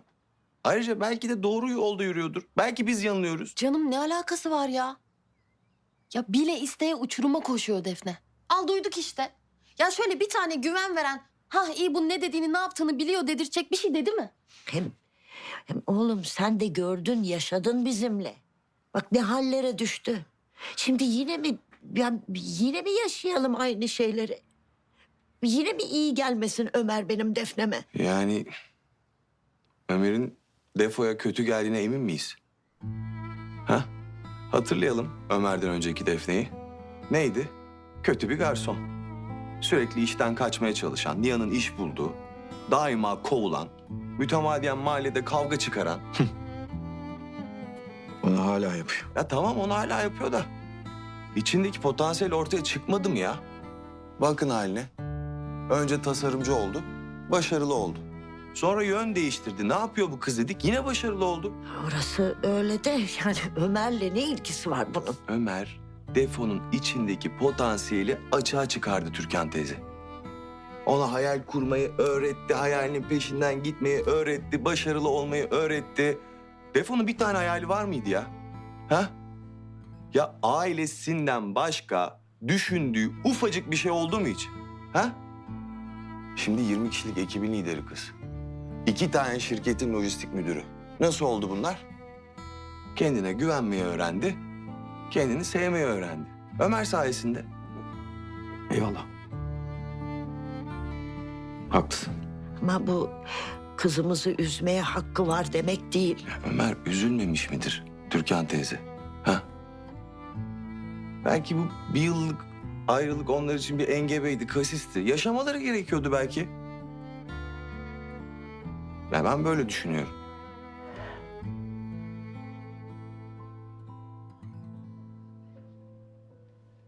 Evet Ömer iyi değil hem de hiç iyi değil. Ne olduğunu anlatmıyordu. Sana bile. Bana bile. Ben de zaten onu içerliyorum ya. Ağzından tek bir kelime bile alamadım daha. Peki... Yani sence sorun ne? Senin fikrin ne? Bilmiyorum ama her neyse bayağı ciddi bir şey. Geceleri uyuyamıyor. Böyle bir anda sıçrıyor uykusundan kabuslar görüyor. Yetişeceğiz dayan falan diye sayıklıyordu. Yetişeceğiz. Hı hı. Bir de şurasında bir ara var. Ne zaman ne oldu hiç bilmiyorum anlatmıyor. Geçen gün de toplantıda fenalaştı. Hadi ben panik yapıyorum yani biliyorsunuz Ömer hiçbir şey söylemiyor. Peki Defne sen hani ilk ne zaman fark ettin yani sana ilk tuhaf gelen şey neydi? Ben ona hediye almıştım. Böyle küçük bir ev hediyesi almıştım. Leprikon. Bilirsiniz böyle küçük İrlandalılar oluyor. Ha biliyorum. Evet işte onu görünce bir fenalaştı. Başı döndü. Bir kötü oldu yani. Ondan sonra da hep bu tarz şeyler oldu. İyi tamam sen sakin ol yani. Ömer bu biliyorsun öyle anlatmaz çok. Ama senin tabii yanında olman lazım. Hani onu istiyordur. Yani yapmaya çalışıyorum işte elimden geldiğince. Dur ya Defne. Çözülür yani. Biraz serin kalmak lazım yoksa işler daha çok sarpa sarar. Pamir Bey siz iyi birisiniz. Yani bütün bu olanlara rağmen ben gerçekten biliyorum yani iyi birisiniz. İyi de bazen işe yaramıyor işte. Anlamadım. Aa. Ne haber? İyidir. Öyle bir uğrayayım dedim. Senin şu pimpirikli ortak merak etmiş seni. Bütün işi bıraktık adamı. Normal. Sinir krizi geçirecek yani. Halleder ya. Defne, Bak bir şeyler aldım şimdi. Yemek yiyeceğiz. Aç falan değilim deme. Açsın biliyorum. Pamir sen de gelsene.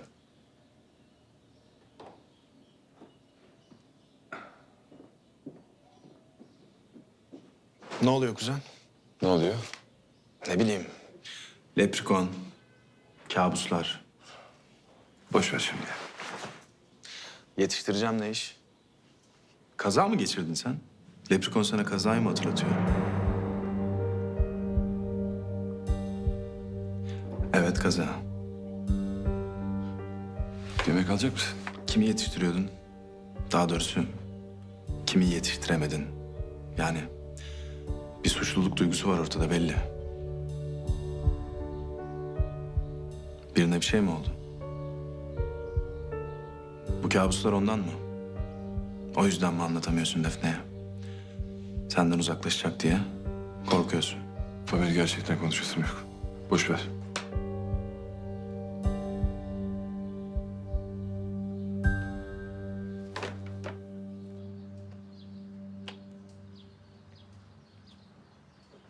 Kolay gelsin ustam. Ha, hoş geldiniz çocuk. Ben de çay demlemiştim. İso gelse de kaçırmasa diyordum. Eyvallah usta. Vereyim ama. Pek tadın yok gibi. Öyle usta. Yok vallahi.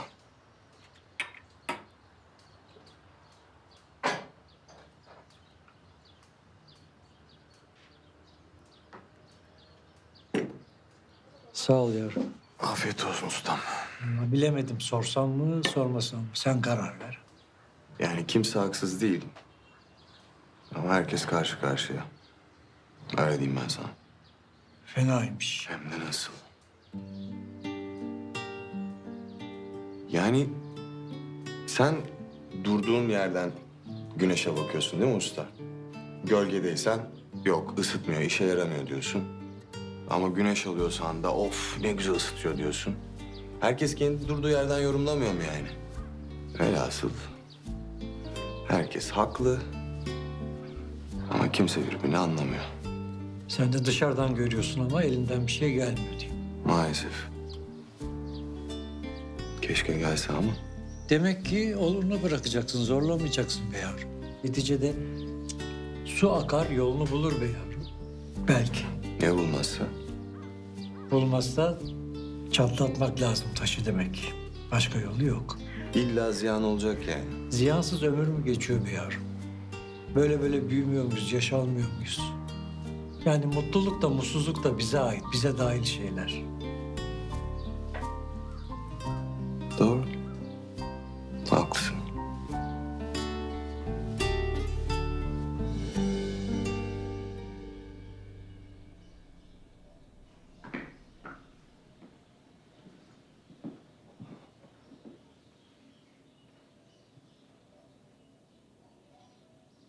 Defne.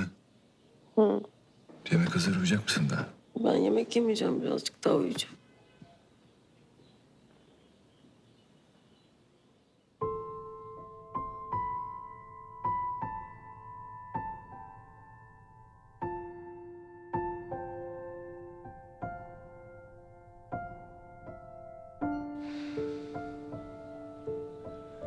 Uyumuş mu? Bütün gece yoruldu tabii.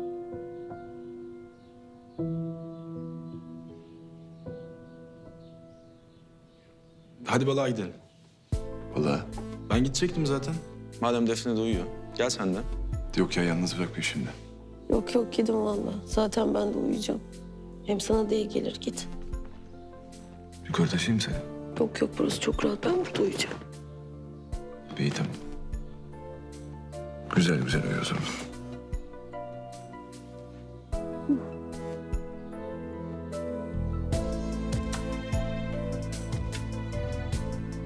Uzansana bari.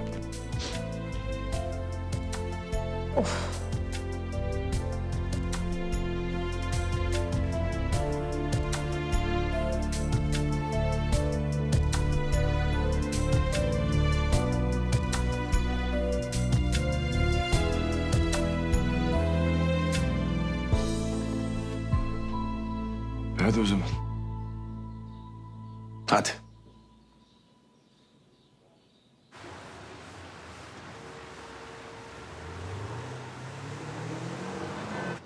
Bayağı oldu ha, iyi fikirmiş bu. Lazım arada. Arayalım mı bizimkileri de? Olur. Arayalım.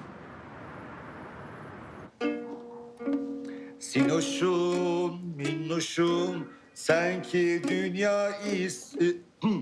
Dola, bir o kadar da genç birisi. Her derde deva, eder kendini feda. Darda kalanın yanında.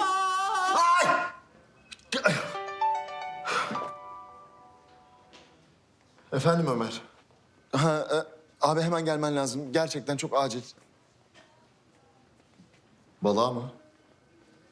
Oha süper fikir. Tabii geliyorum. Hemen geleceğim. Uçarak geliyorum hem de. Tamam. Hadsiz, saygısız, utan kendine utan. Sonra utansam benim işim gitmem gerekiyor da. Otur şuraya. Seni sanat yoksunu seni. Şurada sanat icra ediyorum ben. Nankör kepçe. Dediklerin hepsi kabul. Tamam ama ne olursa izin ver. Beni azat et gideyim lütfen hadi. Otur şuraya. Nereye gidiyorsun? Ben de geleceğim. Müzayedeye gideceğiz. Şimdi açmaz seni orası. Ay müzayede mi? Ay hayatım orada var ya enfes ikramlar olur. Ben de geleceğim. Müzayede mi dedim ya? Şeydi o, müze diyecektim. Karıştı bir anda. Biz müzeye gideceğiz. Şimdi ne yapacaksın ki müzede? Bir tablonun karşısında saatlerce bak. Sıkılırsın, hiç senlik değil. Ay hayatım ben asla sıkılmam. Ay İstanbul'daki müzeleri benden daha iyi bilen yoktur. Ayrıca hayatım 7 tane ressam, 4 tane de heykeltıraş arkadaşım vardır yani. Yüksek sanat benden sorulur tatlım. Ben de geleceğim. Biz müzeye gitmiyoruz. Balığa gidiyoruz diyeceğim de nasıl olsa ona da geleceksin. Ay balık mı? Ay koca adamlar. Hayatım kokarsınız. Evet. İyi. Ay hayatım neden gidip yemek varken tutuyorsunsa maceranız mı eksik? Ne bileyim ya, ben seviyorum. Böyle atmosferini, son sohbetini. Yani böyle anturaj duygusu yani. Ya işte oturuyorsun böyle, atıyorsun oltanı. Böyle dalgalar, denize bakıyorsun. Sonra böyle oltana bir balık vuruyor. İşte onu böyle tutuyorsun. İş böyle skora dönüyor falan, rekabet başlıyor. Bir sürü sohbet, muhabbet. Bilmiyorum ya, çok güzel yani böyle sakin şey. Ay hayatım o kadar güzel anlattın ki şu an var ya canım çekti. Ay hatta böyle selfie çekip yorum olarak da şey yazacağım. Can kuşlarımla balık keyfi diye. Ay Sinoş bu arada var ya balık tutmayı trend yapacağım trend. İnanmıyorum ya. Resmen kendi ayağıma sıktım. Hı? Bana bak senin var ya selfie'yi asla almam. Ne olur al. Ay tamam hayatım yalvarma. Alırım tabii ki. Hadi başımın belası. Ay dur hayatım. Ukulelemi de yanıma alayım da siz böyle balık tutarken ben de çalarım yanınızda. Ha? Ver bakayım şunu.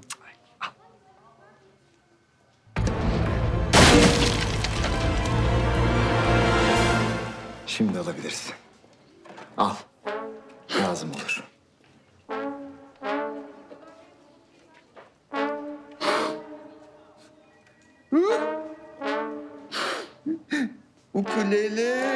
Ukulele. Ben sık sık çıkıyorum balığa. Öyle vakit oldukça yani. Kafa açıyor. Açsın bakalım. Lazım. Deniz. İnsanın kendini sonsuzlukla sınadığı yer aslında. Yani o kadar büyük ki karşısında bir hiç olduğunu fark ediyorsun. Öyle oturup kısmetini bekliyorsun. Tevekkül ediyorsun aslında. Tevekkül ha. Eyvallah. Aynen. Yetişmeyi bırakıp tevekkül etmek. Bazen unutuyoruz. Öyle kendimizi bir halt sanıp kafa göz dalıyoruz hayata. Demek o kadar büyük ki kendinin bir hiç olduğunu anlıyorsun. Vay be. Ki öyle kolay kolay da uzlaşmaz seninle. Nazlanır bazen. Hemen istediğini vermez. Bekletir, sınar, öğretir. Sabretmeyi, bedel ödemeyi. Sen anca şansını denersin. İstediğini verip vermemek ona kalmış. İyi deneyelim bakalım şansımızı. Deneyelim. Kafamızı açalım, rahatlayalım biraz. Deniz. Seviyorum ben Deniz'i ya. Hakikaten çok acayip. Çok acayip. Güzel kafadır. Güzel insanların işidir Deniz. Ha, kalabalığın da yeri bir ayrı tabii. Aslında tanıdığım bir güzel insan var. Tam bizim kafadan, seversin. Hatta arayayım gelsin ya.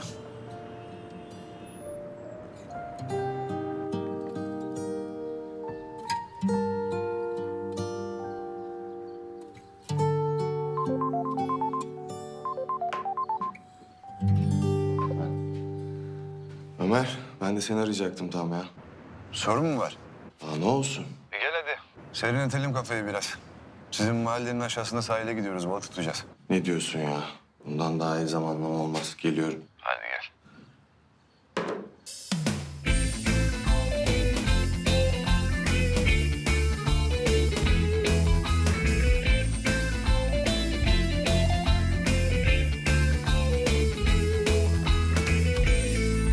Bir ben varım anlatmaya, içimden geçeni aslında. Her sabah yeniden doğarken başladım mutluluğu aramaya. Zor olsa da aldırmam. Bundan sonra artık hayat la la la la.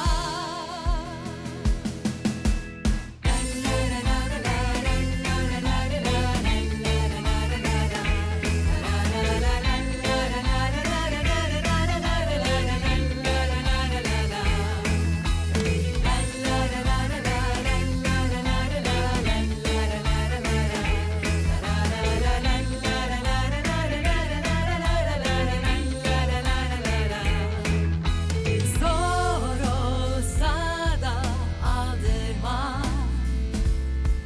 Bundan sonra artık hayat la la la la.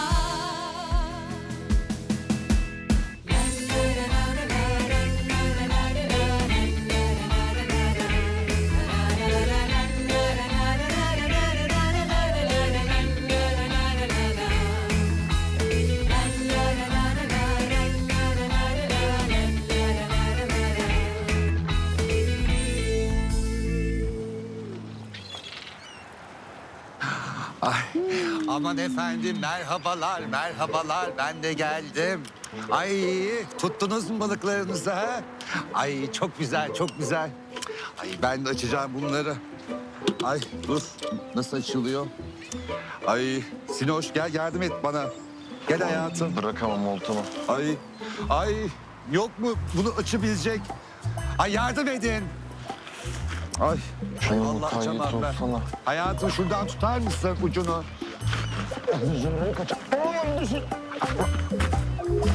Ay.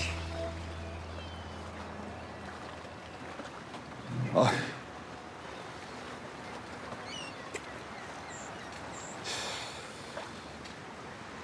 Ay, bekleyecek miyiz daha? Bekleyeceğiz Koray. Ay ben acıktım da o yüzden şey etmiştim. Of Koray ne olur hadi git Ömer'in yanına onu darla ya. Lütfen gerçekten yalnız kalmaya ihtiyacım var. Biraz düşünmeye ihtiyacım var. Hadi ne olur beni kör kuyularda merdivensiz bırak ha. Hadi. İyi aman iyi be. Bu da cinli bende gördü. Melankoli kumkuması. Ne iş? Ben sana sormadım ne iş. Seda bayağı postalayıp duruyor. Ben hiç görüşmüyoruz. Bilmiyorum anlamadım da. Bir de Neriman Hanım konuya uzman düşünceleriyle katıldı. İyice kafam karıştı. Gitti kafa yani. Ne dedi? Bengal kaplanı olmalıymış. He? Boş ver abi anlamayın. Ay anlayın anlayın çok önemli. Yani kendini ağırdan satmak anlamına geliyor. Ay nadide bir olay. Ay nöron var ya bu işleri çok iyi bilir çok. Sinoş'um, Kepçem sen de yani pek uzak değilsin. Ay onlar da böyle kedigiller familyasından minnoşluğunla örtüşmüş bence. Seda karışık Sinan. Onu anlaman zaman alır biraz. Yani sonuçta bizim gibi çöpsüz üzüm değil. Anne olmak başka bir şey. Yani ne kadar başka yani Pamir? Yani şöyle düşün.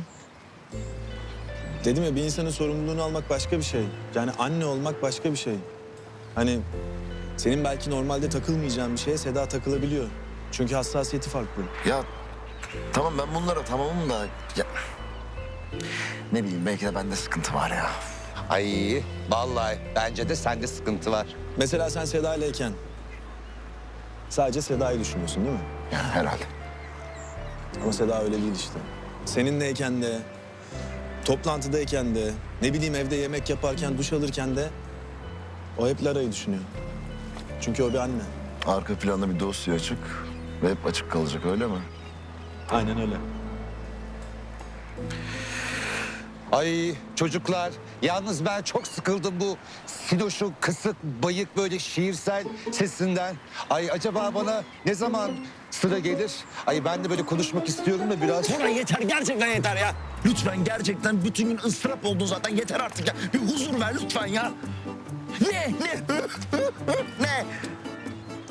Yazık, itici, kepçe seni. İsmail, sende ne var ne yok? İso daha iyidir. Eyvallah, İso. Onun mevzu biraz çetrefilli. Biraz demezdim ben de. Olay var yani ha? Tam olarak neresindesin olay mahallenin? Vallahi ne yerin üstündeyim ne de altında. Yani bazen diyorum... Ulan İso, hissediyorsun işte. Kalbin çarpıyor. Yaşa, kıymetini bil. Her şeye rağmen. Sonra o her şeye takılıyorum. Yani ne vardı diyorum şöyle normal, makul, sakin bir şey yaşasaydım. Ama ne bileyim işte falan filan. Ay bunlar neler diyor? Daraldım vallahi burada. Acıktım da. Yani normal derken nasıl? Bazen 2 kişi yaşıyorsun bu bilinmezi. Bazen de tek kişi. Ama yani normal olan hangisi ben de bilmiyorum. Fark eder mi? İki türlü de ıstırap oluyor zaten. Orası doğru. Zaten öyle ya bu iş. Bir seni dünyanın en mutlu adamı yapıyor.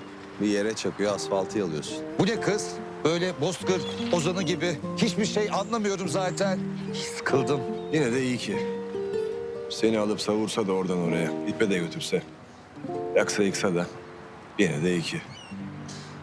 İnsanı daha hayatta hissettiren başka bir şey bilmiyorum ben. Ben de. Ben de. Doğru. Ay çocuklar, acıkan var mı?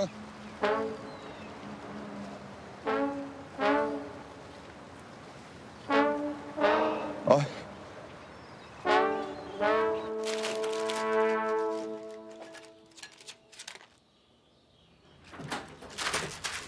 Geç kızım. Tatlım benim. Prensesim, nasıl geçti günün? Çok iyi geçti. Ama biraz korktum eve gelip de seni bulamazsam diye ama buradasın. Tabii ki buradayım. Bak sana kendi ellerimle yemek bile yaptım. Hamburger, yaşasın. Patates kızartması da var. Annem biraz kızacak ama şimdi. Biz böyle şeyler pek yemiyoruz aslında. Hani zararlı ya. 40 yılda bir olur canım o kadar. Lara çok seviyor diye yaptım.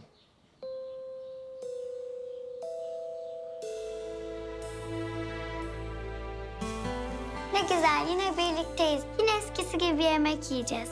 Çok mutluyum.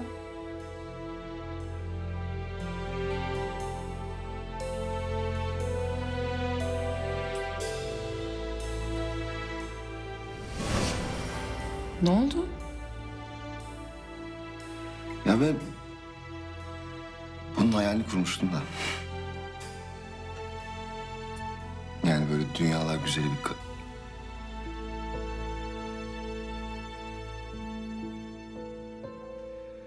Ben bu resmin yani.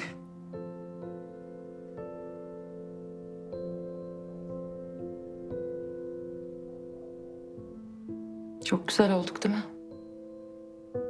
Yani tabii gelecekte ne olacağını bilemeyiz. Ama bu sefer biz bir hata yapmazsak yani kim bilir belki Hadi sofraya. hadi Lara'cığım sen bir elini yıkayıp gel. Hadi.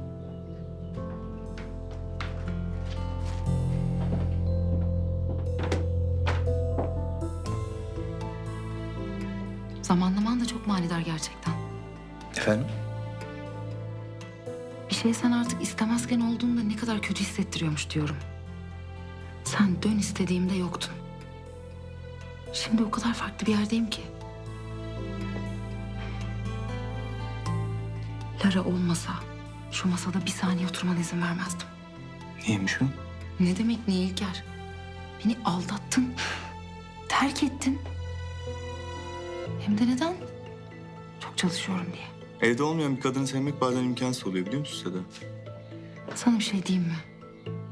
Günün sonunda tek bir şey için kızgınım. Öyle aldattığın gittiğin için falan değil. Halledemediğim bir şey var ki. Neymiş o? Beni sevilmeye değer olmadığıma inandırdın. İçime işledi. Hala bununla da mücadele ediyorum. Ondan sonra dünya iyisi, dünyalar harikası biri beni sevmeye kalkınca aklından zoru olduğunu düşündüm. Senin yüzünden. Bir dakika. Senin hayatında biri mi var? Bu mu şimdi konumuz? Hadi oturalım. Çok acıktım ben. Oturalım prensesim gel bakalım. Gel. Oh, tamam mısın? Hı hı.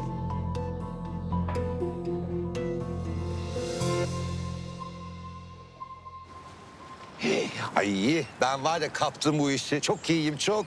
Uçuyorum resmen. Yani şu denizde 2 tane balık varsa biri benim, diğeri de Doğan'ın. Zaten 2 tane balık var galiba. Hayır bana niye gelmiyorlar ya? Ben yine neyi beceremiyorum? Hayatım, çünkü sen bahtsızsın. Yani şu denizdeki alık balığı bile var ya asla tavlayamazsın. Bence sen bunu bir karanlıkta düşün tatlım. Çünkü sorumlusun. Sensin sorumlu. Ben mi? Hayatım, dikkatini çekerim. Ben onu değil, o beni seçti. Yani ilk seferinde bu kadar başarılı olacağımı ben bile inanmıyordum ama senden daha başarılıyım. Değil mi hayatım? Can kuşum. Kıskanıyor hayatım. Alınma sen. Haydi bakalım. Ay! Ah! Ay gitti. Zalim adam. Hain. Ay beni yavrumdan ayırdın sen. Neredesin? Rıfat! Rıfat neredesin? Balığa isim koymuş. Bu gerçek mi ya? Pis seni, hain. Ay ömüş. Hayatım şu ort işte bir şey söyle. Balığımı denize attı. Sinan Koray'la Koray olma. Delirtmeseydi. Delirtti. Ay var ya. Ay çocuğundan ayırdın sen beni. Rıfat neredesin? Gel bili. Rıfat. Ömer ya. Ya bir şey söyleyeyim Defne iyi mi? Hani işe gelmedi de. Ben de dinleniyor. Yani iyi değil. Belli yani terslik var ne oldu? Ters giden az kalır yani. Allak bullak her şey. Yapma ya. Aile mevzusu. Ha. Anneannesi Türkan Hanım. Anladım. Ay oysa beni çok seviyor. Ay Türkoş Hanım teyze var ya geçen gün gittim. Ay bu beni bir güzel karşılamalar, bir sevinmeler. Ay Koray Beyciğim siz nerelerdesiniz? Ay özlettiniz kendinizi demeler. Ay bir izzeti ikram. Ay var ya görmeniz gerekiyordu. Var ya insanlar bana bayılıyor. Ama siz sivri olduğunuz için sizi sevmiyorlar. Burayı hemen bir kendine çevirme konuyu be. Sus! Haset seni, kıskanç kedi. Keyfimi kaçırdın zaten sen benim. Kaçmasın keyfin canım. İyiyiz böyle. Ay, bana mı dedi bu? Galiba. Ay dur. İletişim mi kurmaya çalışıyor? Ay muhabbet mi edeceğiz şimdi onunla? Şart değil. Bence sen takıl. Öyle rahat ol. Hiç şey yapma yani. Ha, ay tamam hayatım şimdi rahatladım ben. Bence önemli olan bir arada olmanız. Gerisi hikaye. Yani 2 insanın aynı anda birbirini seviyor olması mucize gibi bir şey. Olmayınca olmuyor çünkü. Olduğunda da kıymetini bilmek lazım. Evet. Üzmemek de lazım. Öyle çok dik olup yani kırıp dökmemek gerekiyor. Öyle de sonra da biz harcanıyoruz. Hep böyle doğrucu olacağım deyince ıskalıyoruz her şeyi valla. Maliyet hesabı yapmak lazım bir yerde de. Yani o ne kadar üzülüyor, senden daha mı fazla üzülüyor? Bunlara bir bakmak lazım. Düşünüyorum ben de bunların hepsini. Yani tek tek. Benim için önemli olan Defne'nin mutlu olması ama... Defne şu an mutlu değil, biliyorum onu ben. Vardır belki bir yol. Mutlu olabileceği, mutlu olabileceğiniz. Kafa yormak lazım. Yani Defne'ye göre var bir yol. Senin aklına yatmıyor mu? Yani ben kadınların sezgilerine güvenirim. Akıl da hani bir yere kadar. Sen Defne'nin söylediği şey her neyse bir düşün bence. Beyler ocakbaşı yapmasak mı ya? Şöyle bir içimiz ezilmedi mi? Bak buna hayır demem. Vallahi güzel fikir de bu balıkları ne yapacağız? Atarız orada ızgaraya. Tanıdık yer zaten. İyi tamam. Hadi o zaman. Ay, nereye? Ocak başına. Ocakbaşı mı? O ne? Seni öldüreceğim yer.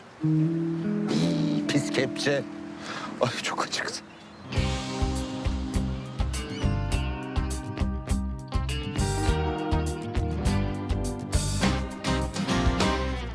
Of. Ah. Of. Amma uyumuşum ya.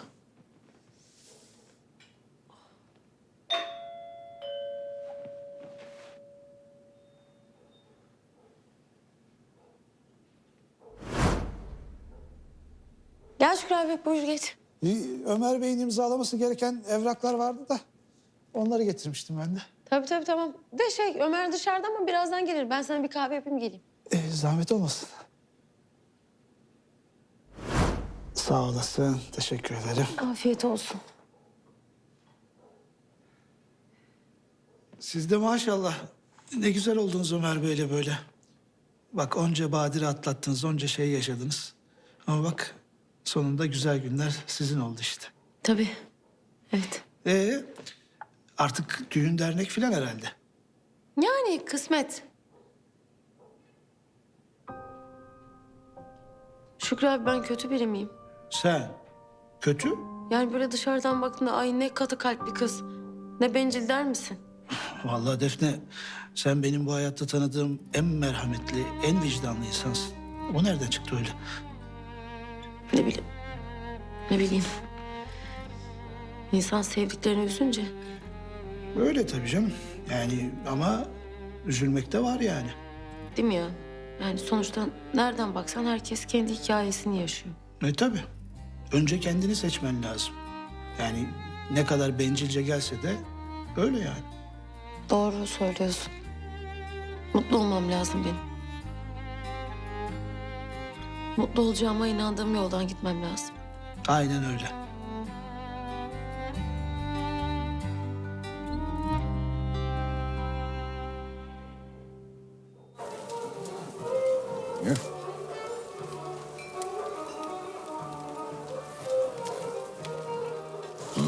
Saate. Haydi bakalım. Ay, yalnız bir şey söyleyeyim mi? Resmen solaryum etkisi. Böyle yanacıklarım falan kızardı. Ay, güzel bir şey yani bu. Güzeldir ya. İyidir, candır burası. Ay dur. Bende mi konuşuyor yine bu? Koray Bey idrak et istersen artık ha. Dur o zaman. Ay, bir şey diyeyim bari adamcağıza. Dur. Ne söyleyeceğim? Efendim merhabalar, iyi akşamlar. Nasılsınız İsot Bey? Afiyet, bal şeker olsun. Ay bir şey diyeceğim. Çocuklar ben var ya bununla asla doymam. Ay acaba önden bir şeyler mi istesem ha? Ay nerede bu Garson Bey! Garson Bey!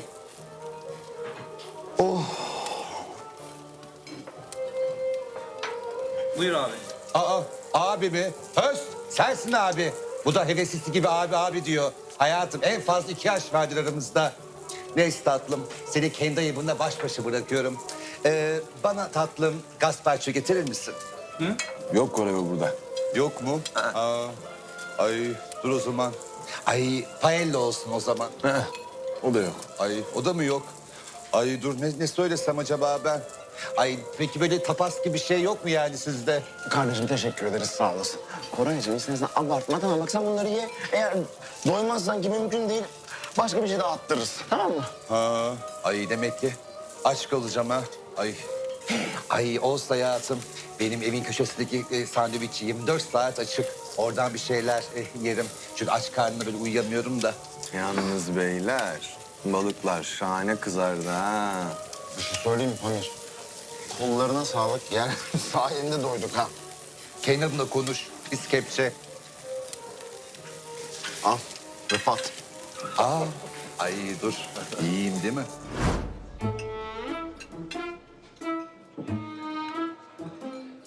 Oğlum kaplan falan değilim ki ben. Bildiğin sokak kedisi işte ya. Tamam. Lan biz niye kayamıyoruz? Sokak kedileri kayamıyor mu? Ne diyorsun oğlum? Kaya niye gitmiyoruz diyorum. O kadar plan yaptık. Ha, şimdi oldu. Lara'yla konuştuk. Kız istedi, tamam dedik. Aşık takılıyoruz muhallebi kıvamında. Ne oluyor ya? Ne oluyor? Telefon niye açılmıyor? Abi o telefon niye açılmaz bu telefon? Bana söyle ya, niye açılmıyor yani? Sinan, git sor. Ne sor? Sor abi. Gideyim değil mi? Git tabii.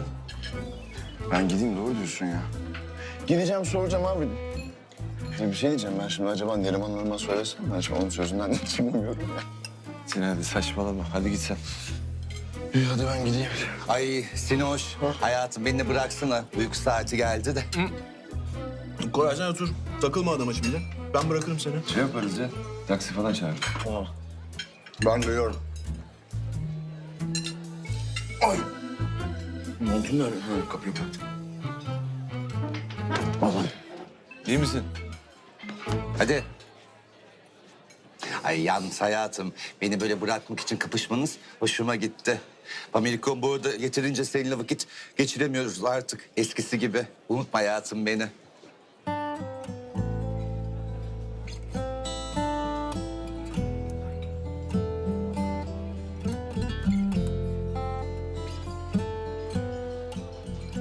Su akıp yolunu bulmuyorsa çatlatmak lazım o taşı.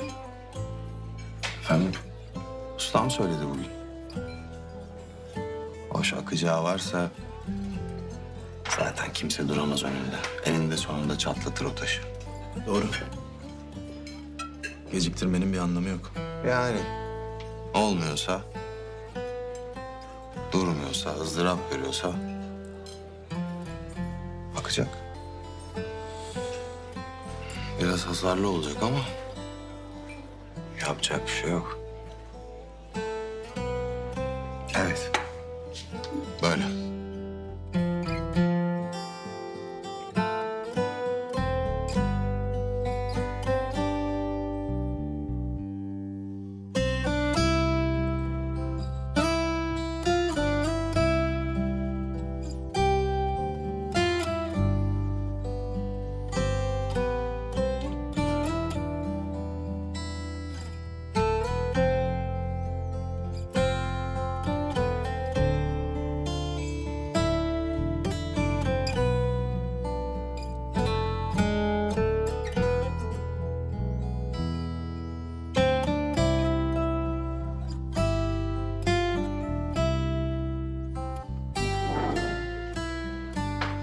Aa.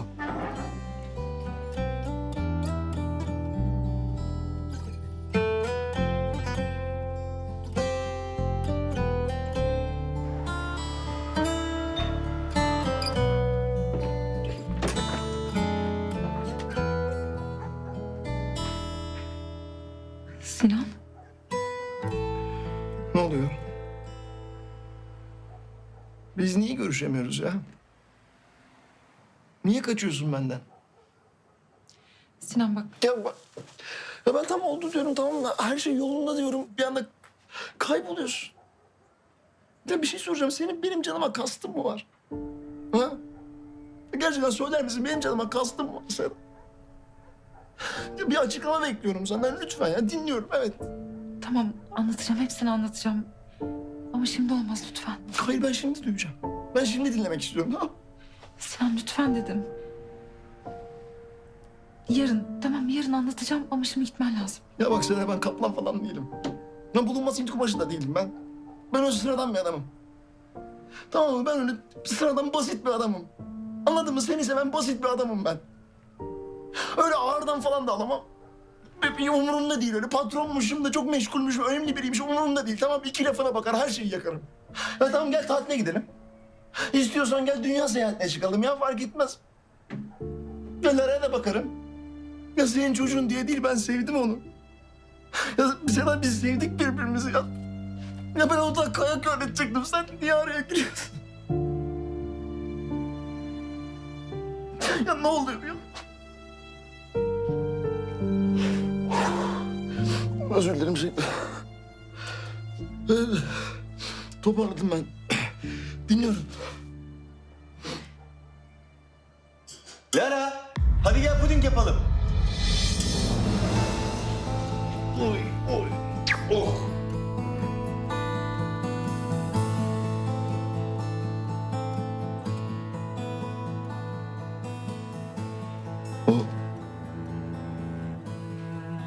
İlker. Lara'nın babası. Ne işi var burada?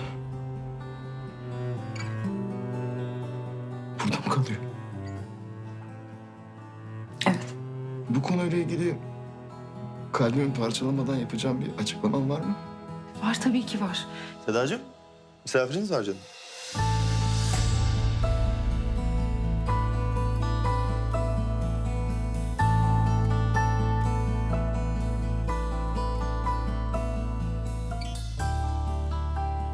Merhaba, İlker ben. Sinan. Memnun oldum. O zaman daha sonra şey yapalım Seda Hanım. İşle ilgiliydi de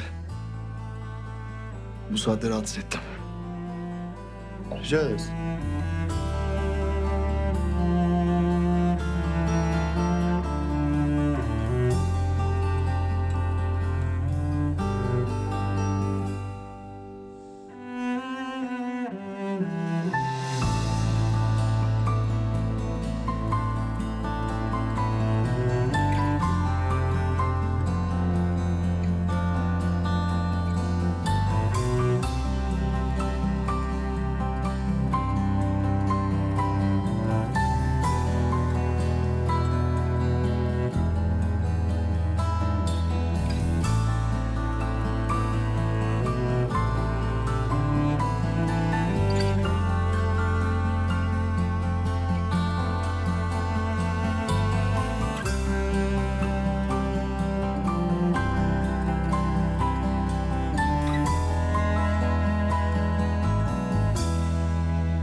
Ne içindeyim zamanın, ne de büsbütün dışında.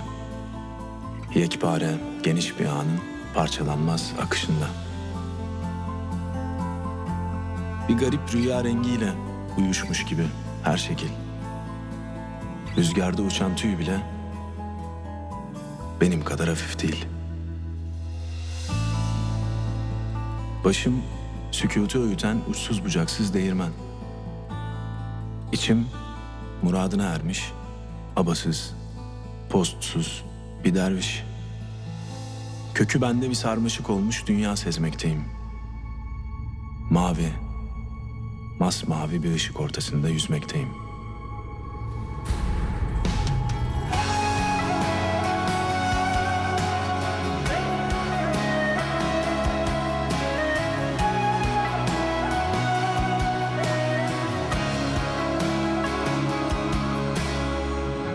Sen hiç görmedin, su vermeye benzedik. Plastik çiçeklere hiç görmedin. Sen hiç görmedin, dans ettik durmadan. Kırık camlar üstünde. Sen öyle sana benzeyen her şey gibi erirken avuçlarımda ben unutuyorum.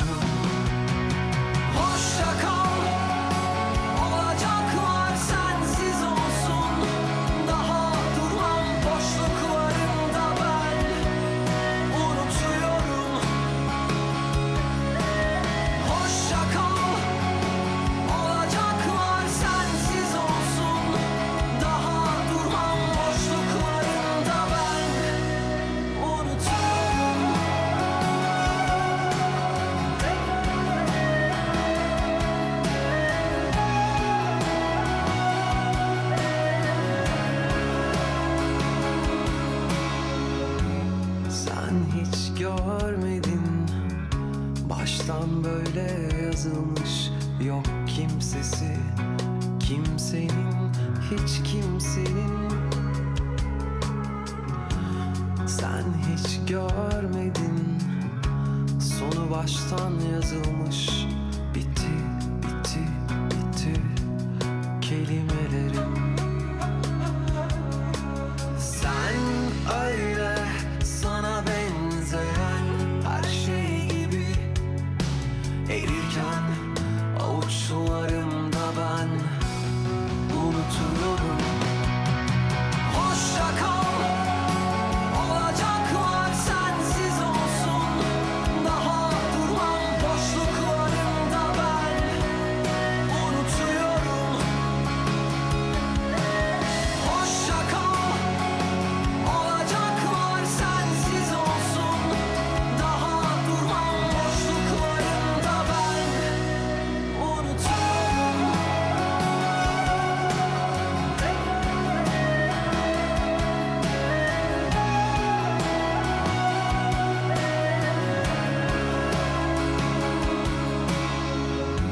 Sen hiç görmedin, baştan böyle yazılmış, yok kimsesi, kimsenin, hiç kimsenin.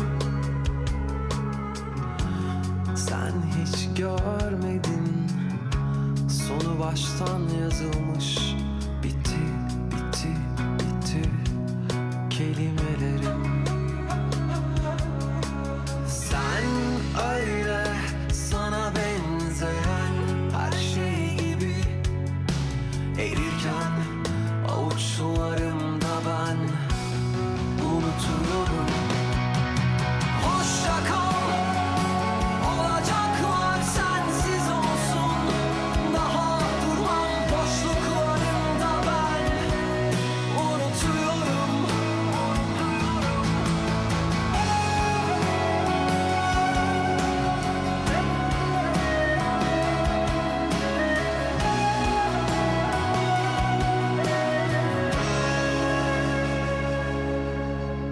Hoşça kal, olacaklar sensiz olsun.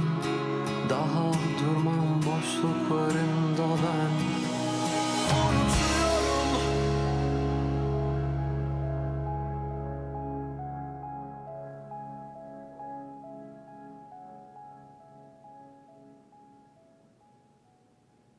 Ömer. Çok özledim seni. Ben de sevgilim. Ne yaptın, her şey yolunda mı?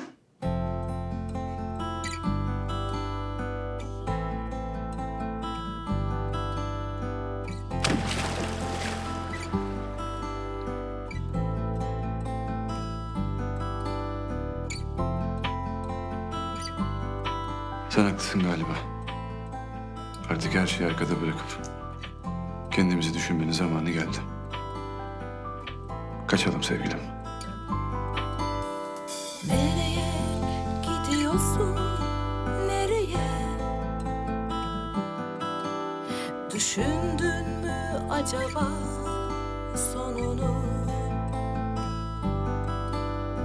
Görünese